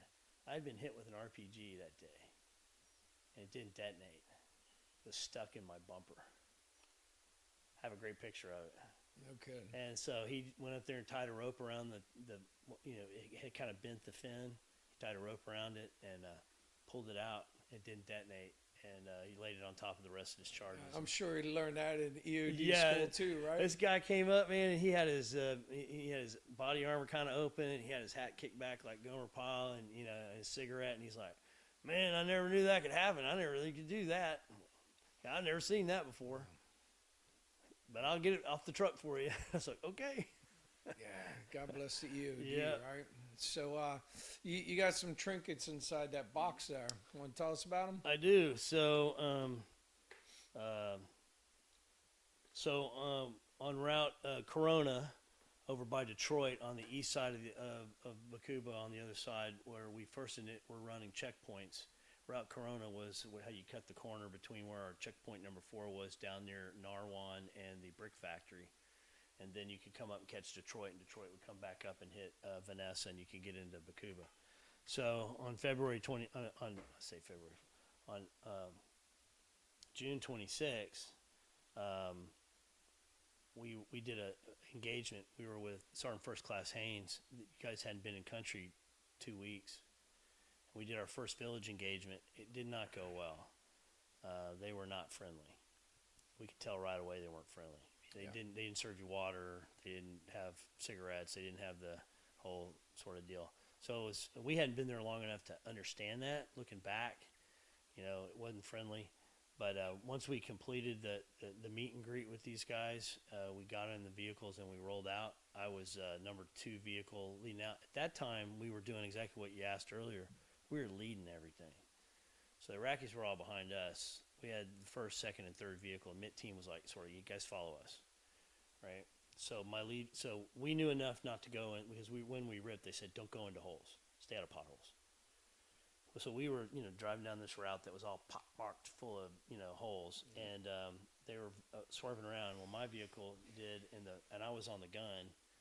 Up on the 240, we all rotated positions on our small team, and the back left tire went into a hole. As soon as it went in a hole, it detonated the IED that was in the ground. So this is how they used to make them. Lots of different ways to do a pressure plate IED, but this one has a little contact in each one of these things. It's a victim actuated IED, so nobody has to be there present. You just roll over one of these contacts, close the contact, completes the circuit anywhere on here, and detonates the IED. So let's unpack this one a little bit more so everybody knows what we're talking about.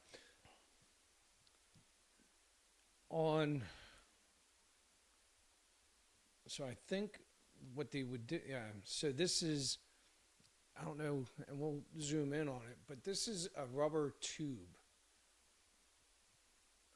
like a fuel line for like a lawnmower or something, chainsaw, weed whacker, and they take metal and they wrap it on each side, so when you run over it, it crushes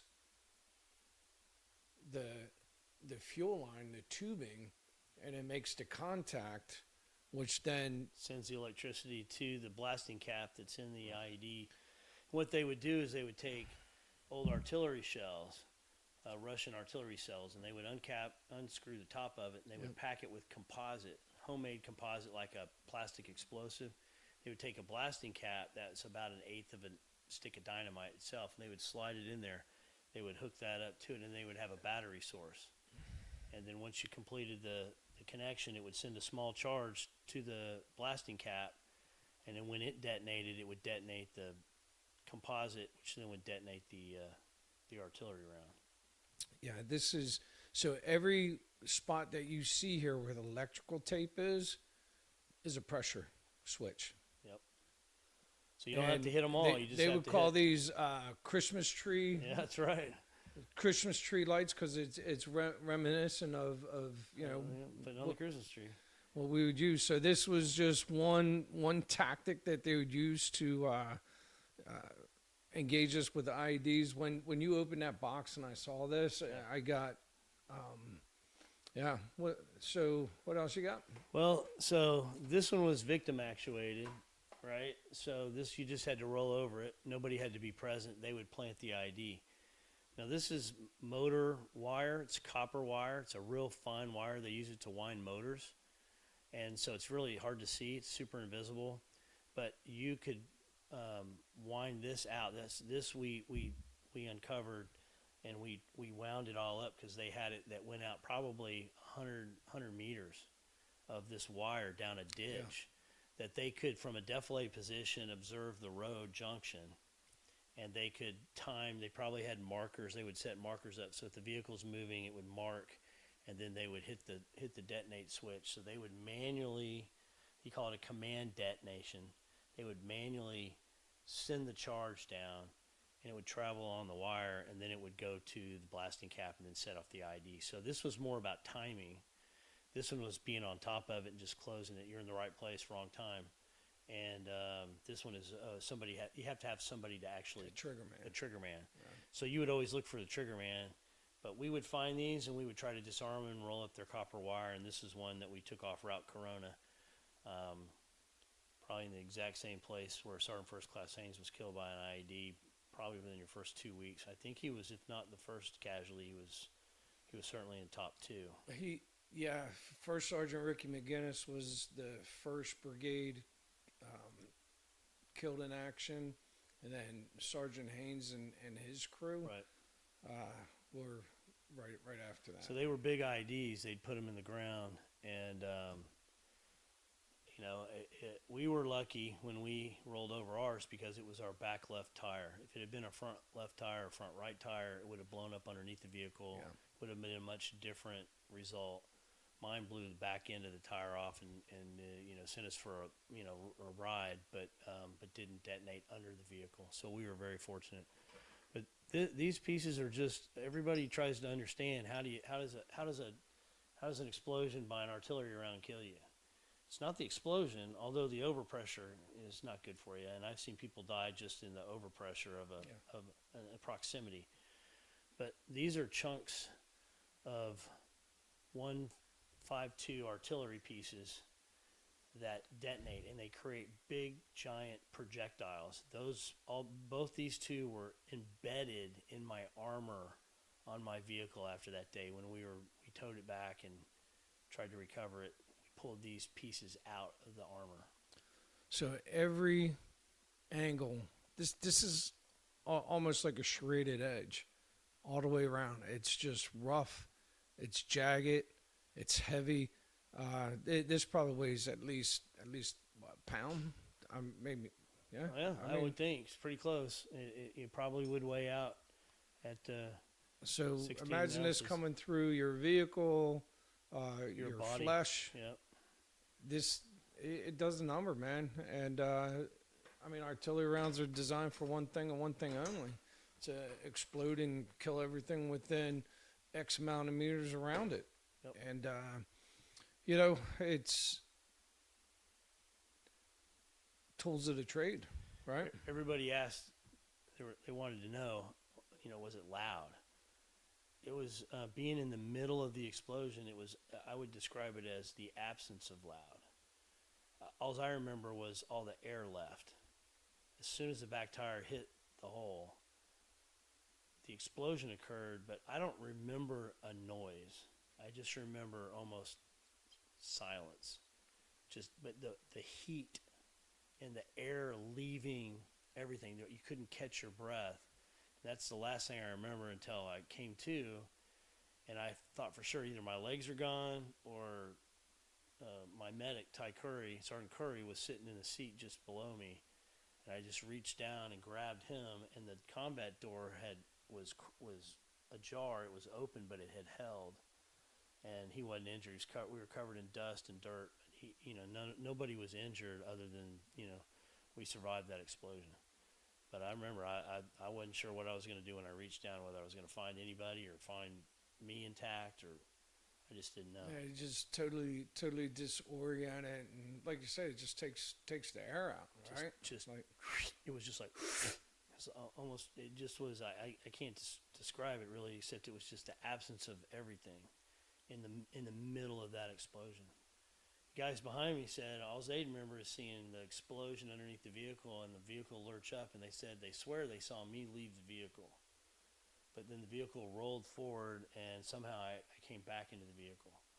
But the binoculars that were up with me were about 20 yards down the road, and I had a chunk of asphalt in there. So I remember coming to and cranking the gun around so if we were going to be engaged I could get some rounds on it, and picking up what I thought was my binoculars and trying to look through them, but I kept going, what's wrong with these things? But it was asphalt. It was a chunk of asphalt about this big in the turret with me. And I was trying to look through. That, right? I was like, that didn't work. Yeah, you certainly get your bell rung for sure.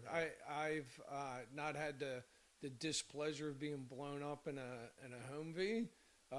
Fortunately, it's been in Bradley's, and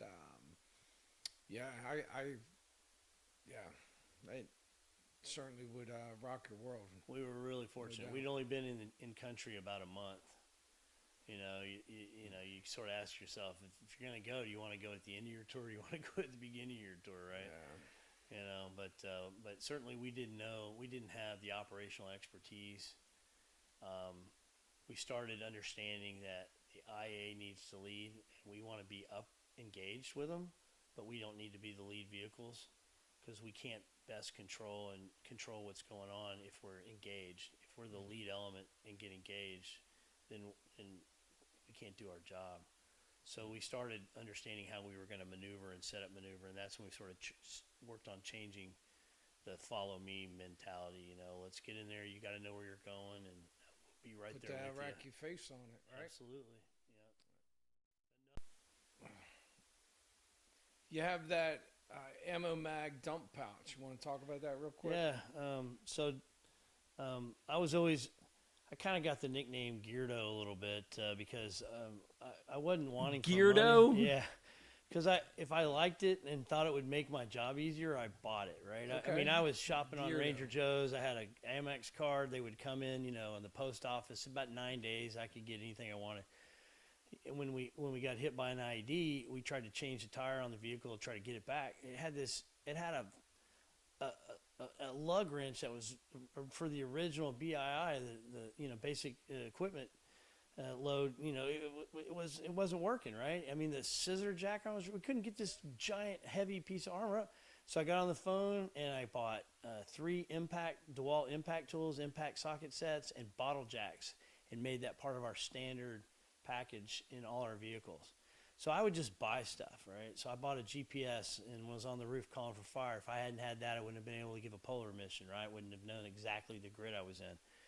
So this is one of those things I bought. I thought this makes sense, because as you're getting in the middle of a fight, a lot of people don't know, hey, they don't replenish you with full magazines. It's not like you go draw a full magazine. Hey, give me 4 30-round magazines. You have to keep your magazines, and then you get boxed ammo, and you break it down and you reload, right? And so I was always, when I first got there, I'd go through a magazine. I was sticking it in one of my pockets or whatever. I was like, this is ridiculous. So I saw this in a magazine. It made a lot of sense. It sits right on underneath side, right on my molly gear, right here. Doesn't take up a whole lot of room. But as soon as the bullets started flying and the magazine started dropping, it's like a bird bag. You just pop it open, and then it's hanging open on the side of your pouch, and when you're done, when you get that magazine, you drop that 30-round mag in there and just keep on going. So this was full of magazines on December 19th. Remember when I told you I came off the rooftop and was making a crazy Ivan run back to the vehicles that had to displace because of the amount of firepower that the enemy had been bringing on them? So I'm zigzagging to get back there and get behind the vehicle and trying to get communication, call in the troops in contact, trying to get some help pushed to me. Anyway, so all this is full of magazines. I'm back there. I get hit. Hail of bullets comes in. Pretty sure a ricochet hit me in the arms. I got still got some fragments in my arm, but it wasn't a full bullet. So I knew I was in the zone, but when I got back that night after we cleared the objective and we're recovering, and you got to take down your gear, put it all back up, reset it for the next day, because we're probably going out the next day, right? Ain't no days off. No days off, right? So I'm stapled up, got my wound fixed and doctored, super glued and stapled, and it's wrapped, and I can feel the shrapnel kind of under because it was pretty sharp at the time. But anyway, I'm back loading up my gear, loading my magazines up, and part of it is reset the gear. So I went to go roll this thing back up in its tight little pouch, and I was like, oh man, it got ripped, and I was like, well, that's a really round rip. So on this side right here, and then there was an exit here. So there was a through and through bullet hole. So this thing hung on my pouch open right here. That bullet missed my hip by a smidge. And if it had hit me, it would have been below the body armor in the hip. Yeah. That bullet probably would have killed me right there. I probably would have bled out on the objective. There would have been probably no way to stop the hemorrhaging under fire like that and get me evacuated in time to get to Warhorse. That one right there was the one that was sort of like, wow, that one was close. That guy really did have me in his sights. And missed me by that much. That much. That much. So I hang on to that as my reminder that life is about small steps, small gains, smidge. Especially in that line of work. Yep. I think God was looking after you on that. He was definitely looking after me on that. He was looking after you. I know. I'm absolutely convinced that God was looking after me the whole time of my guys. There's no doubt in my mind. I had a peace about the mission I was in. I had a peace about where I was going. I didn't worry about dying. I worried about getting the mission done, taking care of my guys, and keeping them from dying. And I just didn't have any issues with worrying about my life. My life is going to be a blink of the eye anyway, whether it was that day in Baqubah or anywhere else. I can come home and live 50 years. It'll be a blink of the eye and I'm gone. I had to be sure of where I'm going and my salvation, and I was sure of that, and that gave me the freedom and the confidence to be able to put my faith in God and do my job. Now, I didn't test him. I kept my helmet on, right? I wore my body armor, Only a fool would right? test I was God. fully prepared everywhere I went, and I planned and I did the things that needed to do. So I didn't test him, but I trusted him. And I think that's part of my two big lessons learned from Iraq that I'll tell anybody who listens. I learned two key pieces of guiding principles. One, leadership matters. I watched leadership in action. I watched bad Iraqi leaders take the whole battalion down the toilet doing stupid stuff. And once we got those guys and got good leaders in place, the same Iraqis stepped up and they were great soldiers and they followed good leadership. The leadership matters. And that happened in the coalition too, and probably in the CAV where you had leaders that were really great. People would do anything for, and you had some that weren't so much. Hopefully those guys got worked out. I think a wartime army is the best army we could ever have. Yeah, there's no time for learning. No.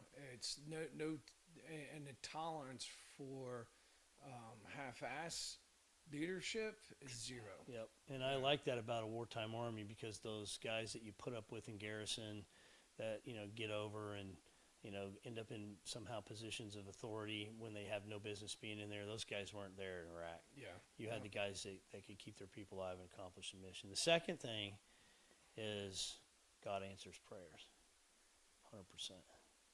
Those are the two guiding principles I come out of Iraq. Leadership matters, God answers prayers. So you better be talking to the guy and letting him know, pray specifically, what's your needs, what do you need.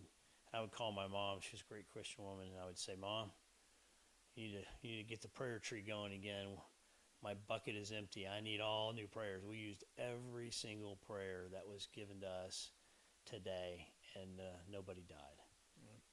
I'm definitely a product of a praying wife, no doubt.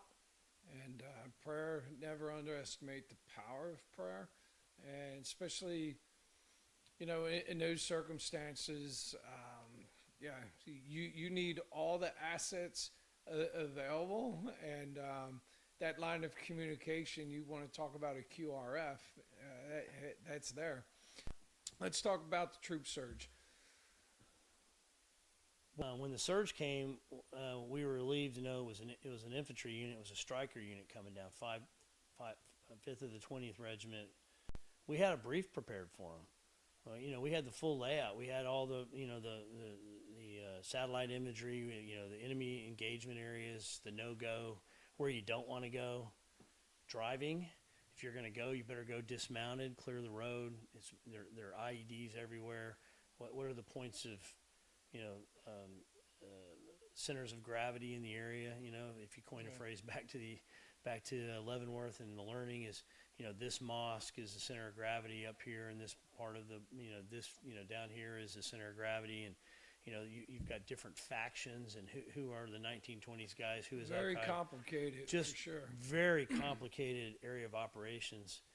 And we had a lot of really good information. And I'm not sure a lot of people understood what was going on in Diyala at the time and what had flooded into Diyala and the situation that we were in, which was pretty grim, and the fighting we were doing and the amount of kinetic operations we were having to run just to hold the city.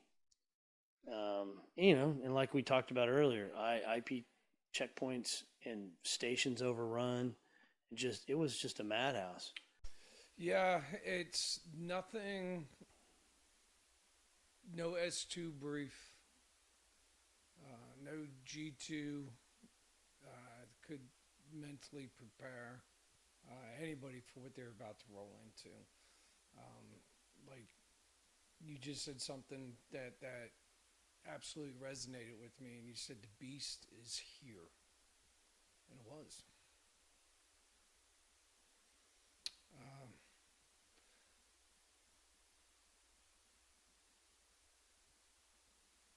I remember we had some guys come out from the AP to do a story. 2 guys were seeking a story. They came out to see us at the combat outpost, and they were there for a day or so, and they were complaining that they were there they wanted to see fighting. They wanted to, report on the war, and they wanted to know how they could see the war. And I said, well, it's here, but we're not poking the beast today, and I'm not trying to get the guy, get them riled up. Yeah, we're not here to right. get your news story. Yeah, but they said, well, we're going to go roll with the striker guys and go find the war. And I told the guy, I said, better watch what you ask for. And those guys, one of them was dead 24 hours later. A striker that he was riding in so they could go find the war, hit an IED, flipped over, killed 8 guys, including the AP reporter. And the one that remained wrote the story, and it hit the Stars and Stripes. I have it in one of my foot lockers somewhere. But he actually, he didn't give me credit for the quote, but he said, he explained, he talked about his buddy getting killed and what they saw, and he said, when we left that combat outpost, I was told, better watch what you're asking for. And we didn't believe him. Yeah, you didn't have to go far to find war. It was right on the doorstep. We had some guys firing mortars at us, and when the striker guys got in here as part of the surge, they had a lot more capability, and they wanted to set up an observation point on the point of origin, because the ground-based radar could tell us where these guys were shooting from. Absolutely. We knew their spot. It was the same spot every time. So I think 2ID called it a small kill team.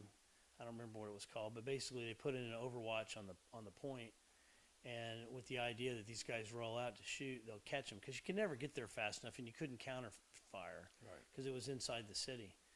Well, they went out that evening, and that changed later. Yeah, did it? Oh yeah. That's good. But they had all kind of restricted firing for the tubes, and you just couldn't put rounds back on it fast enough. But they always told us be on the lookout for a white opal, right? So we go out with the striker guys, and we go set up in the overwatch position to create, set up an ambush basically. And sure enough, white 4-door opal comes rolling up right to that point. They open up the trunk, they pull out an 81 millimeter mortar system base plate, they put the plate down in the exact spot, and they set the mortar up. They take the rounds out, they got cheese charges on them, and they're going to drop 4 rounds, jump back in the car, and get out of there. Well, the ambush opens up, and 3 of them go down, and 1 guy runs away. I have no idea how they missed that guy. So we got the IA, and we went down and recovered the vehicle. We put the mortar and all the mortar rounds back into the trunk. We threw the dead bodies in the back of the car like cordwood, and we drove back to our combat outpost at White Castle, and we laid them all out there and went through their stuff, and got pictures of the mortar tube we recovered and the rounds and everything. And while we're going through one of this guy's stuff, he had a military ID, an Iraqi military ID with him. So started looking at this guy, and so we got down on the phone to Rustamiyah, which is the officer training facility for the Iraqis down in Baghdad. I got with the mid team down there, and we asked him. We said, "Hey, man, are you missing, Lieutenant Colonel, I could say his name is whatever, Hamed or whatever it was." They're like, "Yeah, he teaches indirect fire here at the War College. He's a War College graduate." I said, "Well, I'll send you a picture, but you can post his job because he ain't coming home. he was obviously practicing indirect fire up here. He's working his night job or day job or whatever, but you can tell his family, his body will be at the Baqubah morgue. But yeah, crazy stuff like that. Yeah, you know, we popped a couple dudes, and you go over there and you do your sensitive site exploitation, or, you know, you just do your battle drill. You go over there and you try to get more intel. You get their phones, but a lot of more than one occasion we would pull weapons off of these guys that were issued. Right. IA police, IA army. It's like, okay, that's going back with us, and very little accountability when it came to certain stuff like that. Yep. That I think really, at the early stages, I think that really complicated things. Like sometimes it felt like we were not we, but there was other people that were standing up, like the IA police, or excuse me, the Iraqi police. And it just felt like the money and the weapons and the radios and a lot of the items that we were giving them were going in the front door and right out the back door. And next thing you know, we're policing them up off the street, off of dead bodies, you know, and certainly complicated things. It sure did. Yeah. It was a complicated area of operation, indeed. Yeah. Okay, so 520 rolls in. They get a little bit of a recalibration with the environment that they're operating in, and but then they got their sea legs. They did. And what was your interactions with the troop surge? Did they support you guys at all? 'Cause I mean, they fell in probably more with you guys. Yeah. And supported you guys. I saw you guys doing a lot more joint operations with the Strikers and the Brads and that sort of thing than they did us. They really took the lead back in a lot of ways from the Iraqis. You know, it was at that point we were trying to hand the battle space to the Iraqis and let them make more of their own decisions and more of their operational mission planning. So we really stepped up our piece with them to take them into TOC operations. How do you run a 24? You can't turn the light. When the sun goes down, the war doesn't end. I mean, it's not a solar war. We need to operate our checkpoint, you know, in the city, and we need to have an active TOC operation where you've got radios going, people in place, and you have a rotation. So, and we could do our mission planning, and we had our mission boards, and and they took to that. They could understand that. At that point, we were really able to get through the planning piece, help them understand how to plan, and then they had a better job of maneuver control, and they utilized their TOC operations. So really good example of that. I was staying out at White Castle. I don't remember the time frame, but it was in March, April time frame. And we were still operating a checkpoint there in the city. And the Bradleys were at the checkpoint with us, so they would have a Bradley, you know, powered down with the guys in it, just helping cover the checkpoint at night. And we had a slice of American infantry with a medic, couple of medic section with us there at White Castle, and we had an aid station set up there. But we got reports in the TOC, so we're doing TOC operations, and we're starting to hear chatter on the radio. There's something going on at the checkpoint, and then there's chatter that there was an explosion at the checkpoint, and then we're hearing that there's casualties. And so the guys in the Brad and the Iraqi army's loading guys up, and they communicated back to the TOC, hey, you know, they've got casualties that are inbound. So the communication's starting to flow much better than it ever has in the war. The TOC so we had our SOPs down, and the phone calls started going out. And we sent a runner over to the Americans to pull in the I guess it's Apache Company slice that was there with us. Those guys came racing over. We went into the aid station. We set up everything for incoming wounded. We didn't know really what the status was. And, man, you talk about just amazing heroes. These guys were the Alpha Company guys. I mean, just young. Remember, I'm an old captain. I'm 38 years old. These guys are 18, 19, 20 years old. They set it up, and we're standing around waiting for the casualties to come in. It's really surreal. In the middle of the night, lights are on, outside it's pitch dark, and then all of a sudden the door opens, And all hell breaks and loose. all hell breaks loose. They're bringing the first body in is blown to smithereens. What happened was the checkpoint had seen somebody in a building that was supposed to be unoccupied. They went to go investigate. They kicked the first door in. It detonated. They had planted a trap. So first guy's cut in half. Second guy loses his leg mid-thigh and below the knee. Right. So first guy killed right away. The second guy was our major in my Iraqi unit. He looked just like Richard Pryor. I mean, just absolutely. I mean, you just sit there on the couch and he looked exactly like Richard Pryor. He was a great guy. Mehdi was his name, Major Mehdi. And he had been banished to the checkpoint by his boss. They'd gotten into an issue, but he was doing his job. Anyway, he comes in, and no tourniquets have been applied to any of these guys. They just scooped him up and brought him as fast as they could get to us. So Major Mehdi had bled out, but he was dead. He just didn't know it.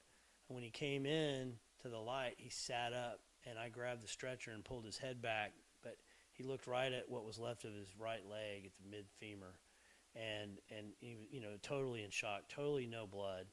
But I got on the table with the American medic, and I wish I had his name. He couldn't have been 20 years old, and he starts going to work on him. He gets tourniquets on place in his legs. He's wrapping his legs with ace bandages and just trying to get the stump covered and all that stuff. And then we're trying to set an IV. Of course, every vein in this guy's collapsed. Yeah. And then he opens the guy's shirt up, and he takes this thing and he goes right into his sternum and he rotates it in there. I thought he was doing a tension pneumothorax. And I was like, I don't know what this is. What are you doing? I said, what are you doing? He goes, I'm putting an IV in, sir. And I go, man, I've never seen that. And he goes, I've never done one. And he set the IV so it would drip right into his sternum, where the marrow is, so we could try to get some fluids in him. And then we picked that guy up off, and the Bradley had backed up and dropped its ramp. And we're loading all the casualties in the back of the Bradley so we can get to Warhorse and try to get to the field hospital there. And the last thing I remember is that ramp coming up.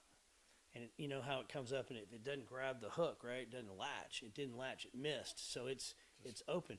And I can see the medic in the back over this Iraqi just doing chest compressions, right?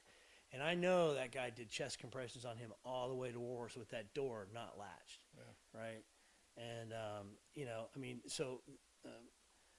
that's just one of those amazing things that the Iraqis were able to operate a talk. They were able to communicate. They were on the checkpoint. They were able to coordinate with the coalition.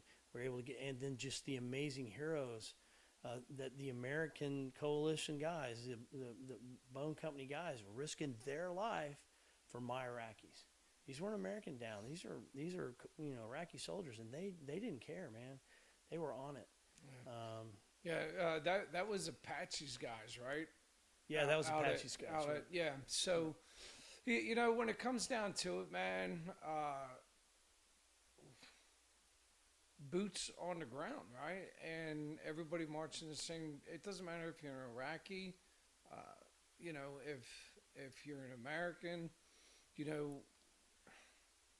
when it comes down to something like that, really you're human, right? And to have something catastrophic like that, that's an all hands on deck, and nobody's looking at what kind of patch you're wearing. It's everybody's trying to just save lives. Yep, that's what they were doing. And, as far as the surge continuing, I thought we saw a lot more kinetic operations going on, a lot more into the palm groves that had all sort of been bypassed because you just couldn't hold the checkpoints and you couldn't hold your combat outpost and then do missions into the palms. So I think, saw a lot more complex operations coming down, a lot of air mobile operations and different things going on. So it just seemed when 520 got there, it definitely got to a whole nother op tempo of operations. Yeah, we were finally able to go on an offensive like we needed to go on an offensive. Yep. Like we went onto the offensive, but it was very sporadic and we had no holding power. Right. Now we were able to apply consistent pressure and take ground and not fight for it more than once. And who Yeah, how many times do you want to take Barrettes? Yeah, it doesn't, and it's not worth it, right? Like if you're gonna go and take an objective, and there's gonna be loss of life, there's gonna be wounded, there's gonna be destroyed vehicles. That's kind of what we signed up to do, but we're not gonna do it foolishly, right? Like if we're gonna go and we're gonna take this and we're gonna sacrifice America's treasure, their men and women, let's not give it up in 2 days. Right. And to me, that's where the rub was at, and when the troop surge did come in, it was like, hey, it's game on now, Yeah, man. It's time to just put screws to them and not, all gas, no brakes, until total victory is achieved, right? Yeah. We did a lot more complex operations, and we would be doled out a part of it. So our mission packet would come down.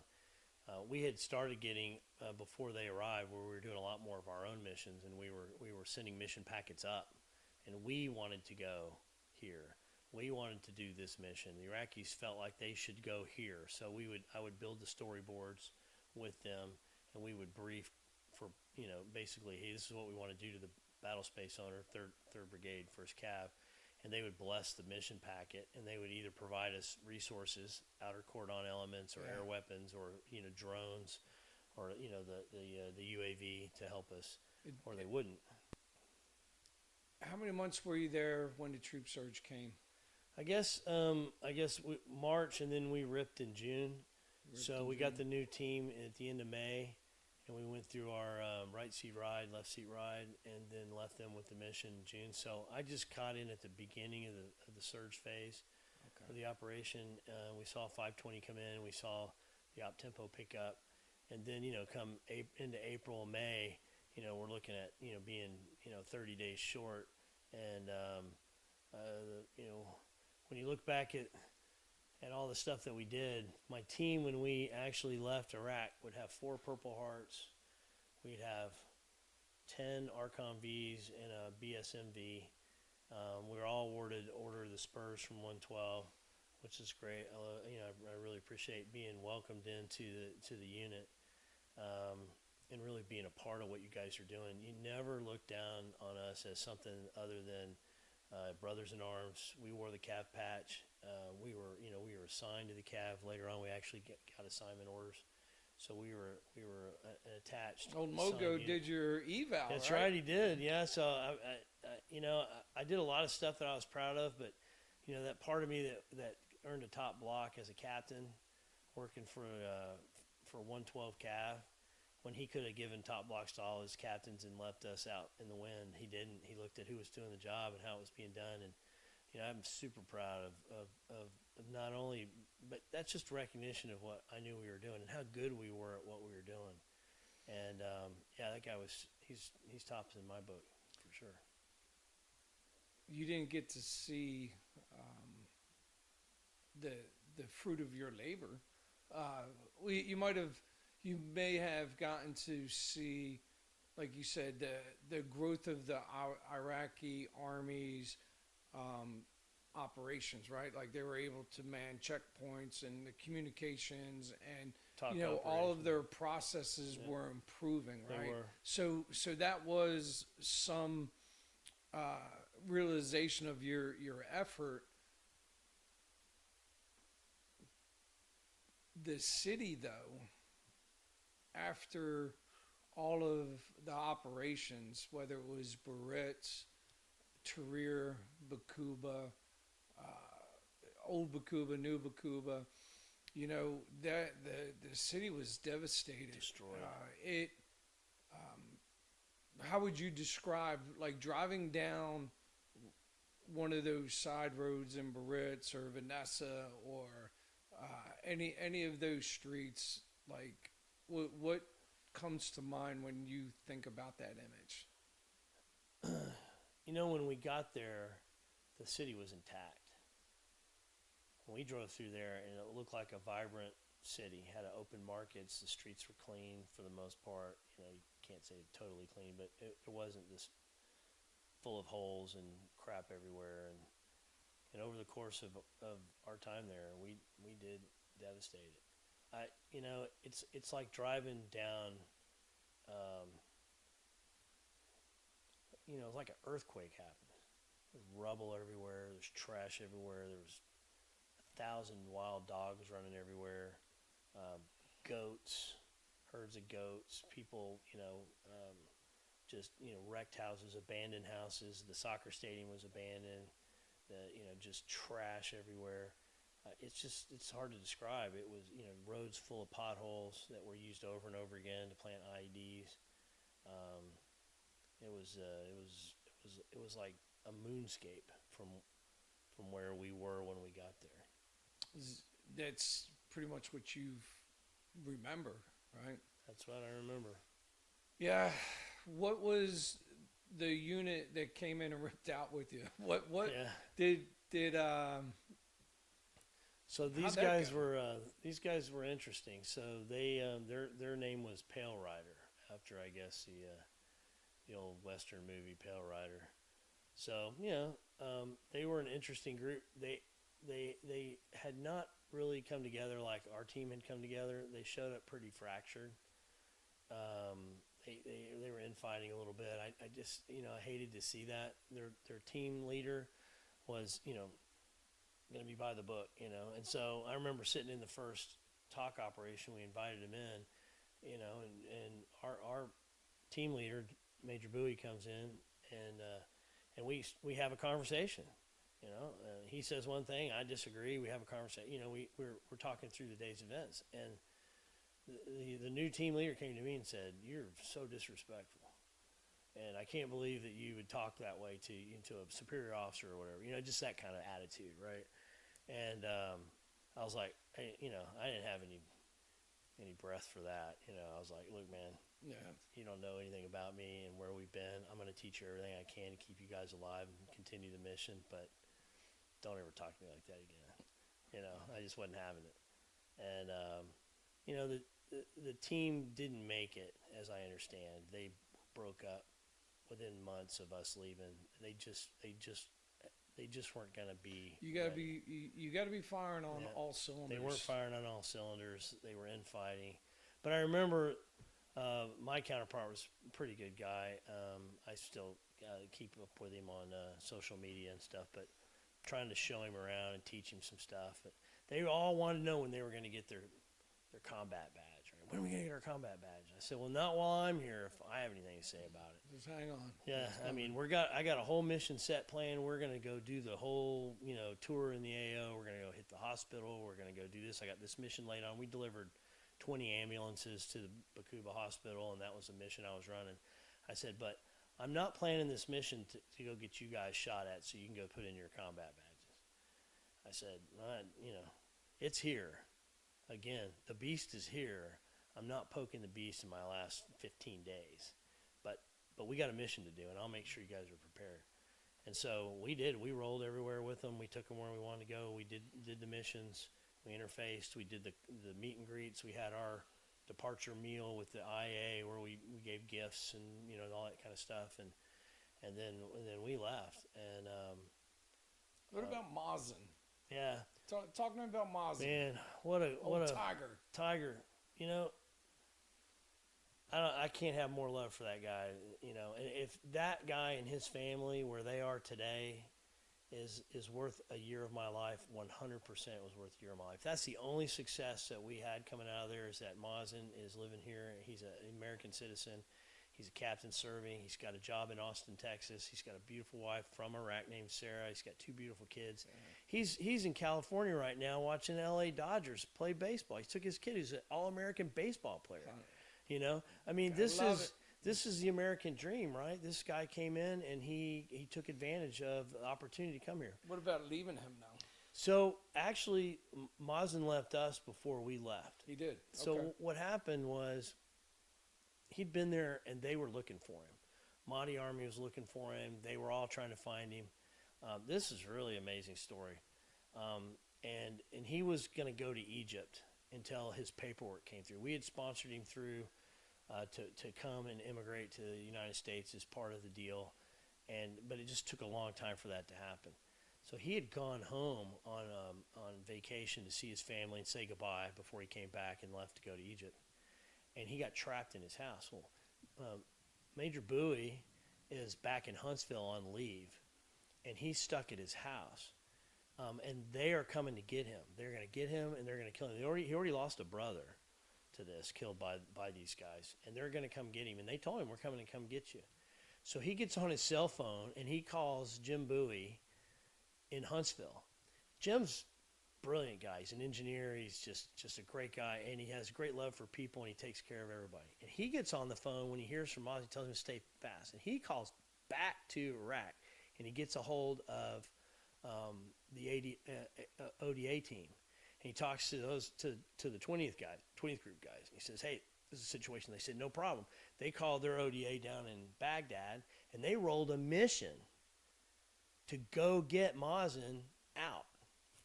All this is being done on cell phones, right?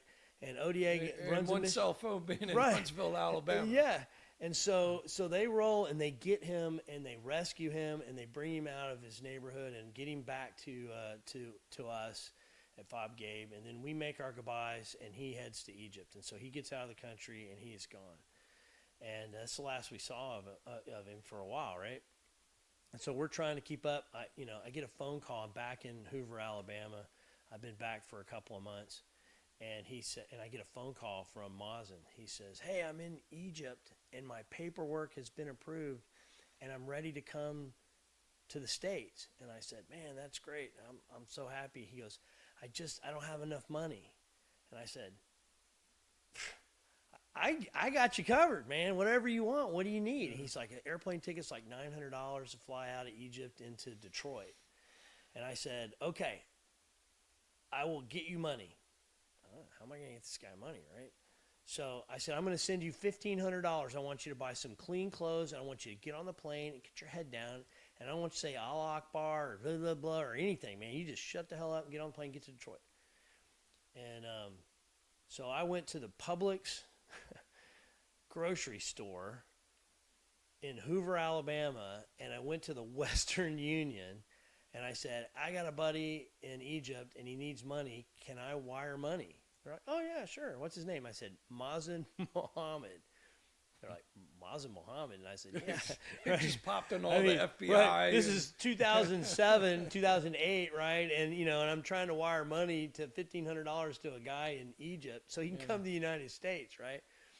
They did it, and the money, I couldn't believe it, but the money went through, and he got and received the money, and he did everything, got the ticket, got his clothes, got on a plane, flew to Detroit. From Detroit, he got down to northern Alabama, and he moved in on the farm with Jim Bowie, and he made it to the States. And then it was like, what do we do with him, right? So, now we got him. Now what are we going to do, right? And his buddy Snake, one of our other interpreters, made it back. No. Yeah. That's your guy, right? That's our guy. So Snake, I hosted Christmas of 2007. I had Mazen Mohammed, and I've got Snake's name down, but I can't remember off the top of my head what it is. But so I had Tiger and Snake sitting in my house having Christmas meal with us in Hoover, Alabama, just south of Birmingham. They drove Jim's truck down. And after we had steak and had a great meal, they played Xbox with my kids, playing Call of Duty, man. And it's just crazy stuff. Yeah. But yeah, Snake and then came and then we got Mazen his green card, his driver's license, and then he went back and did a tour as a Class 1 interpreter or Class 4. I can't remember which one was higher, but anyway, he had a clearance and he could do all this stuff, and he fell in on a high level team, and he did a tour with the Marines as an interpreter back in Iraq. He made as a contractor, he's making like $150,000, and I was paying him, $800 a month or something, right? So he wasn't getting anything. So he got the job as a contractor and went back. And when he came back, he had enough money. He got married, and he enlisted in the Army. Went to Fort Jackson, Mississippi, and the day he graduated, he became a citizen. And Captain McEwen who was our active duty effects captain, was now an aide to a general officer back on active duty. And he went to, he and the general, he took the general, I don't know if the general went or he took the general or how he talked him into it, but they went for Mazen's graduation. Wow. And so he attended his graduation from basic training. They asked Mazen what he wanted to do. He had called me and he said, hey, what should I branch? What should I do? But when he was enlisting, I said, well, why don't you go find something to do that's not combat related? You got more combat experience than anybody I know. Go be a clerk in a supply room somewhere. So he branched supply. But they asked him, where did he want to go on his first deal? And so with Captain McEwen got him hooked up to go to Hawaii. So he took his family, his wife, and his dog, which is odd because Iraqis don't like dogs, but he had a German Shepherd. And he did his first assignment at the infantry division in Hawaii, where he was a supply sergeant. Wow. And then he did his 4 years there. But I've been all over with Mazen. That guy, I love. I'm looking forward to having him debrief. And now that I know Snakes in the States, I'm going to add him to the. Yeah, you'll have to find list. him. I'm sure I've got his name somewhere written down, his real name. And I don't know if he's still in the States, but he was. And it seems like I've seen him that he's gone back and forth. Okay. But it would be really that would be really cool to connect because, yeah, man, those guys were they were part of the team. Yeah. So I went up to Fort Gordon for a change of command when Mazen took command of a medical company up there as a first lieutenant. And then those guys, they all, when that was after he deployed to Syria as part of and he wears the Special Forces, rightfully so, patch. His combat patch is the arrow patch because he was assigned to the SF guys in Syria. He did their medical support. Nice. All right. So you come back to the States. Yep. And reintegration with the family, reintegration back into society, garrison environment. How'd that go? Yeah, well, it certainly was interesting, probably much different than your experience. So we flew into Fort Hood at about 4 in the morning, and they called our families who were waiting for us, and they came out, and they were in a bleacher in an airplane hangar when we walked off the plane. And they lined us all up in formation at 4:30 in the morning with our family standing there we hadn't seen forever. And some general that I didn't know who he was the commanding general of the 108th. I don't have his name. I got a picture of him. He handed me a flag. Got a flag. Okay, here's your flag. Thanks. All right, give me a flag. You know, and he gave a speech, and then he released Was all it the a long speech or short speech? It was a long. Well, I mean, it seemed long to me. You know, It's probably I like was 30 just standing there. I was seconds. like, my wife and my daughter and my kids, my parents are all up in the stands. I want It's to the see them. Cav, man. Yeah. You're going to get a speech. So he got a speech, you know, and then they released us, and we had so I got to see my family. Went out to the family ranch that was near Fort Hood, where I could decompress a little bit with my wife, and then I had to clear Fort Hood. So I spent 3 days clearing. I had to clear, you know, turn in all my stuff. Somehow they charged me for a pair of rain pants. You don't have a pair of rain pants to turn in. I guess what crappy rain pants. I didn't wear any rain pants. I didn't even know I had them. Right? I had to go buy a pair or come up with some money. They weren't worried about my rucksack, which I decided to keep. They weren't worried about my helmet, which I decided to keep. And, you know, all this gear that I They had. got you for them rain pants. Yeah, they got me for the rain pants. So I had to turn in my uniforms. They were shredded. I'm like, why do you want these back? You know, I did. I had to turn in so many sets of uniforms. Fast forward to 2022, 2023, we're leaving millions of dollars. in Exactly. Afghanistan. But So they got their rain pant money. you still got to clear, you know, property management. So I had to clear property, and I had to clear medical. Of course, you didn't want to find anything wrong because they'd hold you over in a medical company, Right. and nothing moved fast there. So you want to be there 6 more months, 8 more months on active duty of going to see doctors. That's not what I wanted, neither did anybody else. So nobody was complaining about anything. Still had your shrapnel in your Oh, arm. yeah. Get me out of here as fast as we can. We didn't, you know, just let me sign whatever, and you know, I'm out of here. Now, I did a funny thing. Most everybody else was just released to their families to go home. I mean, you got your refrat orders, your release from active duty orders. You did your final DD 214. You know, it's funny. I had my Purple Heart got on my DD 214. My BSMV didn't make it on there because it was mailed to me later. I actually got it pinned on in a ceremony at my new unit with a buddy of mine that got a BSMV too. And anyway, so I got my final DD 214, and And then I had orders to go to Fort Riley, Kansas. I just really felt it was super important that everything that I had done for a year, somehow I try to hand that off to somebody who could do something with it. So they had asked for volunteers to do this after mission download. So I flew to Fort Riley, Kansas, which is where the new MIT team and provincial reconstruction teams training had all been relocated out there to Fort Riley. And so we went out there and they were doing, they had a bunch of local natives from Afghanistan and Iraq as part of the players. And they were doing engagements and they would practice different stuff. And they did, so I would go in there and observe and give and critique how they did and tell them, how was it even close to reality? And how long did you do that for? I did it 3 weeks, just a 3 week. That's all they would give me. Hop back from country, and then straight, you went there. Basically, showed them real legit, timely. How do they? Because they were still, they still teach everybody a 5-paragraph operations order. Yeah. We didn't do 5-paragraph operations orders. We did storyboards. They'd never seen a storyboard. I mean, so you're using real graphics and you're putting in, all your symbols and all your routes of maneuver and the elements of a paragraph, all the orders all in there. You had a, mission statement and you had, task and purpose of your units and you could, your command and control and signal and all that stuff. But it was all done in a way that you could show a foreign army that didn't speak English very well, what are we going to do? Right. So they had never seen a storyboard format operations order. So I was sharing stuff they'd never seen before. And then just sharing my experience and, hey, when you're in a room, here's how you operate with Arabs. Because I learned to live with Arabs very well. The best movie that I never knew that I saw was Lawrence of Arabia. It didn't make any sense to me. It was panoramic. It was really interesting. It was a desert and whatever. But I didn't get it. There is no way anybody from the Western world could understand Lawrence of Arabia. That guy that filmed that movie, that put that together, is a masterpiece because he absolutely understood the Arab culture. And, that very first, and these guys were violating all of that, right, in their meetings. They didn't know it. They just don't know.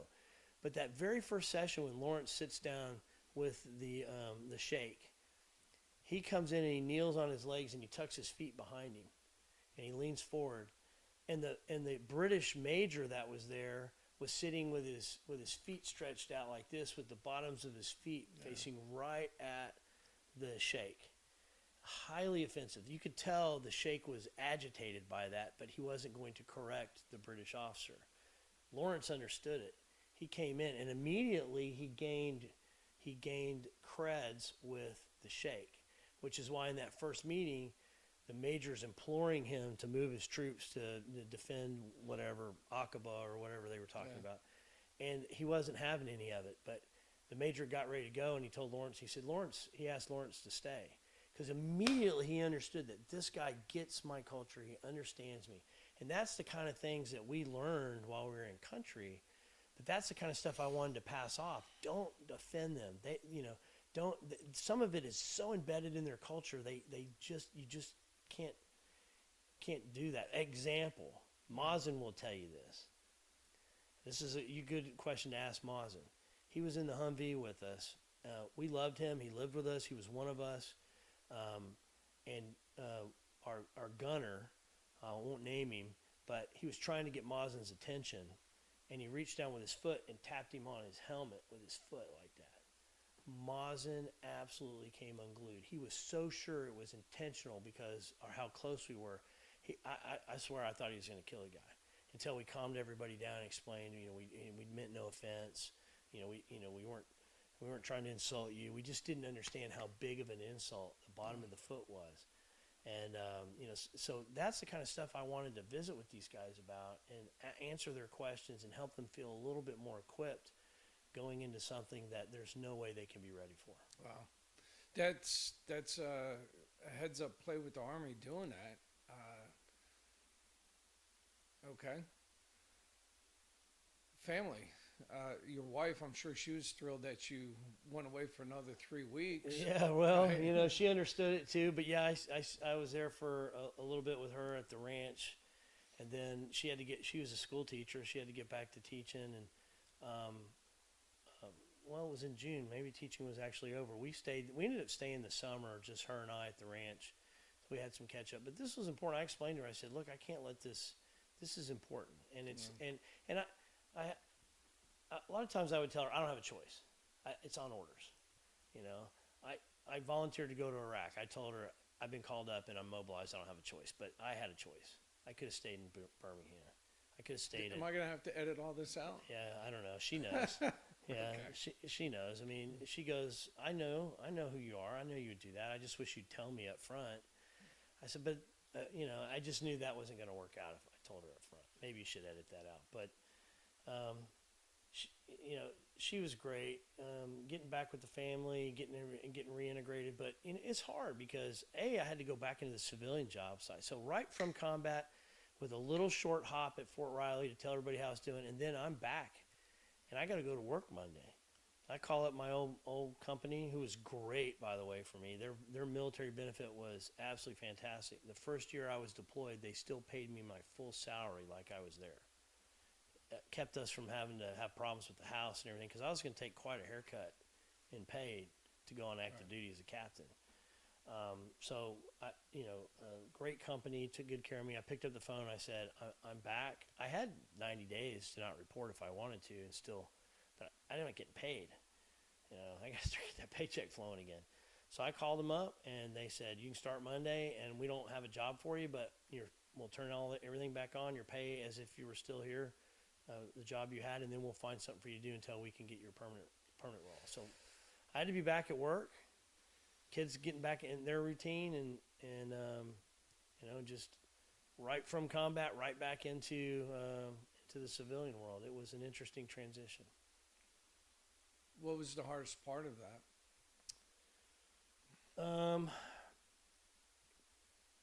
Probably the hardest part was reconnecting with my wife, and she had learned to get things done without me, and so now everything could be handled without me.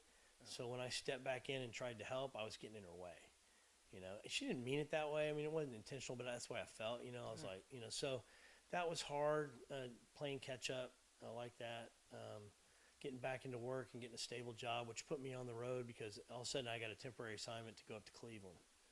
So I was in Cleveland during the week, flying home on the weekends. And what exactly were you doing up in Cleveland? Leadership, sales leadership. So they said, hey, everything that you did before you left, we need you to go up and temporarily take over this sales team. They're struggling. They don't have a leader. You know, go up there, get them productive, get them back on track, do your thing. So I went up there and, you know, basically took command of a sales force, a sales group, and got them reorganized. Give them some op orders. Yeah, that's it, right? Storyboard them, you know. It's funny, I use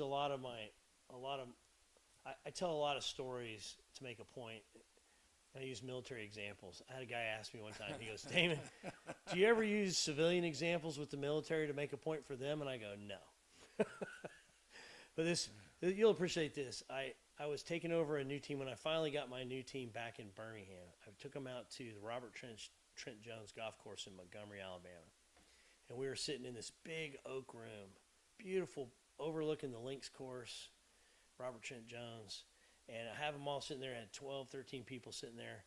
And, you know, they don't know me. I'm taking over. And they've heard of me, you know. But I put in the clip. I'll show you the clip I put in. But it's the burning Humvee. Rounds are cooking off everywhere. There's an A-10 roaring in, right? And I'm showing this on the big screen, right? And they're just like, they're watching it. And then it blinks off. And I went, okay, that was a bad day at the office. This is a good day at the office. It's all in perspective, yeah, baby. We're not having any bad days. We're all having good days. So it's perspective. Maybe call in the A-10s. That's right. You know, I think of that movie, what was it, Major Payne? Yeah. He's talking about the little engine that could, you know, and by the time he's done telling the story, everybody's like, mouths open, wide-eyed. I could see that. I'm sure, precious. If you could do something differently with your reintegration back into garrison, civilian, family, work, is there any miscues there? I don't think so. I mean, I communicated all through my tour. I sent monthly newsletters out with pictures and write-ups. I did the flat Stanley with my daughter. Awesome. So I'm up on the top of an Iraqi Humvee with flat Stanley. So I did that and sent those back for all the people back to understand what we were doing, what our mission was, seeing pictures.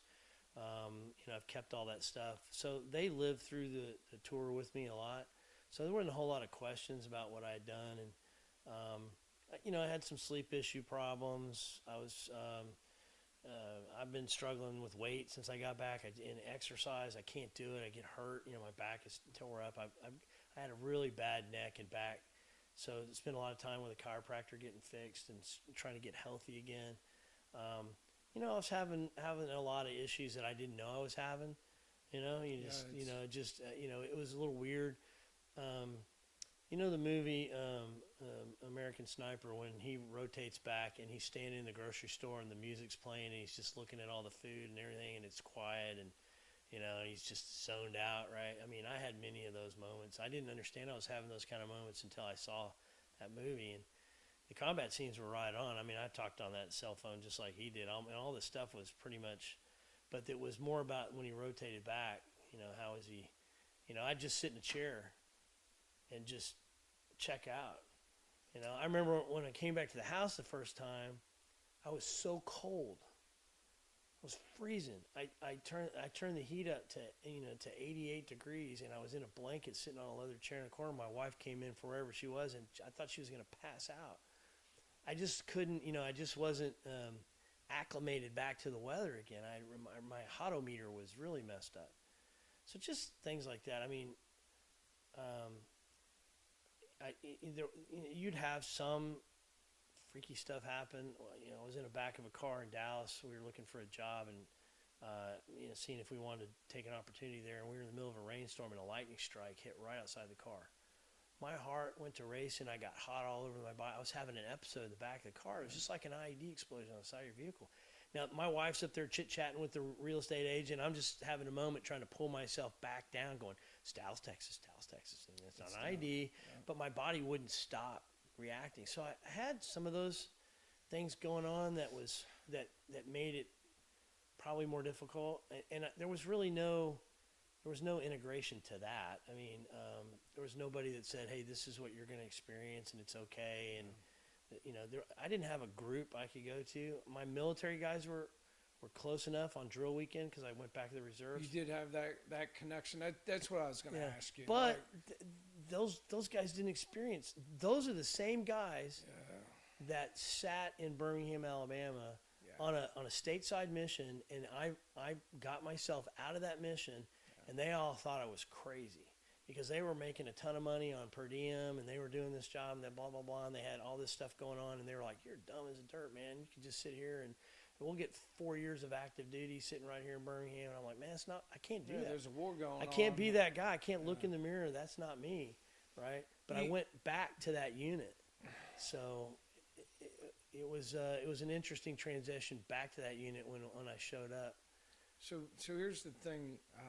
When you said you had a choice, I think some people do have choices, but the people that it's in their blood, right? And you're an infantry soldier, and there's a war going on, and you have a conscience, and there's people over there doing the country's work. How do you wake up every morning and look yourself in the mirror? I couldn't be that guy. I'd be going into the base, the armory there in Birmingham, and I'd stop to get coffee, and they'd buy my coffee because I was in uniform. And I was like, don't buy my coffee. I should be buying your coffee. If you knew what I was doing, you'd make me buy your coffee. I can't be that guy. I was with another guy, true patriot. His name's Curtis Strange, Major. He and I were just like blood brothers, man. I mean, we were two peas in a pod, man. He was just a great guy. He made full bird colonel. He deployed about 2 or 3 weeks earlier than me on a similar mission. He was on a MIT team up in the northern part of the country. He went in as a backfill. He had done quite a bit of active duty, 101st. He had been in 2nd Brigade Ranger Airborne. You know, just my hero, right? And we both had talked about it. It's like, we got to get out of here, man. We can't be this. We can't be here. This is not how I'm gonna be remembered, right? And so he got on that mission, and then after he got on that mission, I figured out how to get transferred out. It was, like I said, no small task. I told you, I don't know if we talked about it, but I had to get 3 general officers to sign my release from active duty orders before I could report to CRC in Fort Benning and get processed out, so I could get processed back in on orders. So General Honoré was the last guy I had to get, and he signed it. Once I had his signature, I was clear to get to CRC, and I booted out of there as fast as I could. Told my wife, hey, I got orders, and I'm going to Benning. You know that old saying, a warrior will die 1 death. A coward will die 1,000 deaths. Yep. You know? You want to hear the irony of that? So I'm trying to remember his name, and it's going to bother me, but the division MIT team leader that led my mission into Iraq with the MIT teams, he became the 1-star commander of the unit that I had left. And on his change of command ceremony, he put me and Curtis at the front of the formation and awarded us both our BSMVs in front of all those pogues that didn't do anything. And, you know, so that's how we reintegrated back to the unit. But the hard part about it was, yes, we were serving together, but a lot of them hadn't done. Yeah. There just wasn't the trigger pullers that knew what I was talking about. So, you know, I sought some help at the VA, tried to get some counseling, and spent some time, and that helped. I mean, the VA had a good, you know, had some good counselors, social workers that would listen. You know, they didn't really. I could sort of, you know, get some stuff out. Right. But that was more on me looking for help than, you know, looking for just somebody to talk to. There's no solutions. I mean, they don't have anything they can do for you. So what about the cadet that's getting ready to go to Texas A&M Corps of Cadets? What piece of advice do you have for these up-and-coming leaders, whether it's military or civilian? What piece of advice do you have for them? Well, that's, you know, I wouldn't change anything. I might have decided to contract earlier, and then taken advantage of going to some schools and doing some, you know, go to airborne school and you know, do some different things. But the way it worked out, it was fine. You only get a chance to make sometimes you get points in your life where you have a decision point, and you make that's the release point to this future or to this future. And you've got to take those serious, because once you make that decision, you probably aren't going to be able to come back around. So I would tell that young man or young woman that is thinking about joining ROTC in any school or going to an academy or going to Texas A&M. There's no greater learning and maturing that you can do than put yourself in that situation, and there's no greater opportunity to serve your fellow human being than serving in the military and serving the government. Did your unit win over there? Did you win? I did, and even if it's the only win that I can put on the board is Mazen Mohammed, Mozan, here in the United States with his family, living a free life, with his 2 kids. We changed their whole trajectory of his life, and his friendship, and he's always going to be my brother. But that right there was the only victory I needed. That's the only one I can put on the board. That's a pretty big W. I'll take it. And everybody from your team came back alive, right? They did. Everybody came back alive. Maybe had a bullet hole or 2 in them. Yeah, we had some shrapnel wounds, and you know, but everybody made it back. They sure did. That's definitely that's another W in that environment. That's a big W. We all continued to serve. I stayed on and made lieutenant colonel, and Dustin Autry stayed on, made full bird colonel. Jim Bowie stayed on, made full bird colonel. Ty Curry, Sergeant First Class Curry, made first sergeant, and then on to E8, and then on to wherever he finished. He did his 20-year active duty. He's recently retired. He did at least 2 tours with CAV, one assigned to the MIT team and one assigned to the CAV unit. So a lot of good victories came out of that, I think. Yeah. What about the politicians? Well, you know, politicians have a job to do, right? They do their thing. You know, it's sort of the old story. If you get stung by the scorpion, don't blame the scorpion, because he did what a scorpion does. You know, politicians are going to do what they want to do. I hate that we left Iraq like we did. I think that rolling the strikers out and closing the gate behind it was just the worst exit, the worst thing that we can ever do. Now, I know we're still there. I know we occupied back in there. I know we did that, but we formally left, and we did the same thing in Afghanistan. It's just, to me, it's a miss, because we were positioned in Afghanistan and in Iraq to influence Iran and everything that's going on there. And us leaving, that created a power vacuum. We left the center of gravities that we could control, and we left it up to the Iranians to control Iraq and control the Middle East and everything that's going on. I just think we missed. It was a big miss. I always go back and I say, at the end of World War II, when Germany was defeated, we planted a flag in Berlin and in Germany, and we said, we've been back twice this century. We're not leaving. And we stayed. Now, we may not have known entirely what that stay was going to be 75, 80 years later. Yeah. But we knew that there was a threat that we needed to stay for. Otherwise, there would be no balance to the threat. So we planted our flag. Same thing we did in South Korea. Well, why didn't we just plant a flag in Iraq and Afghanistan and say, we're staying, we're committed? Because it's important that we're here. And we may not know entirely what the future is going to bring, but we know this is a dangerous environment, and we know it spawns out of these places if we don't stay. But by us staying in Europe, Europe is free.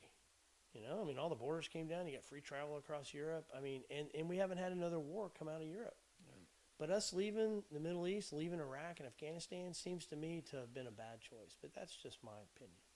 I think Iraq was the Germany of the Middle East. It had an opportunity to be a very free and open society that was open to what we did and how we operated in our form of government in some way, right?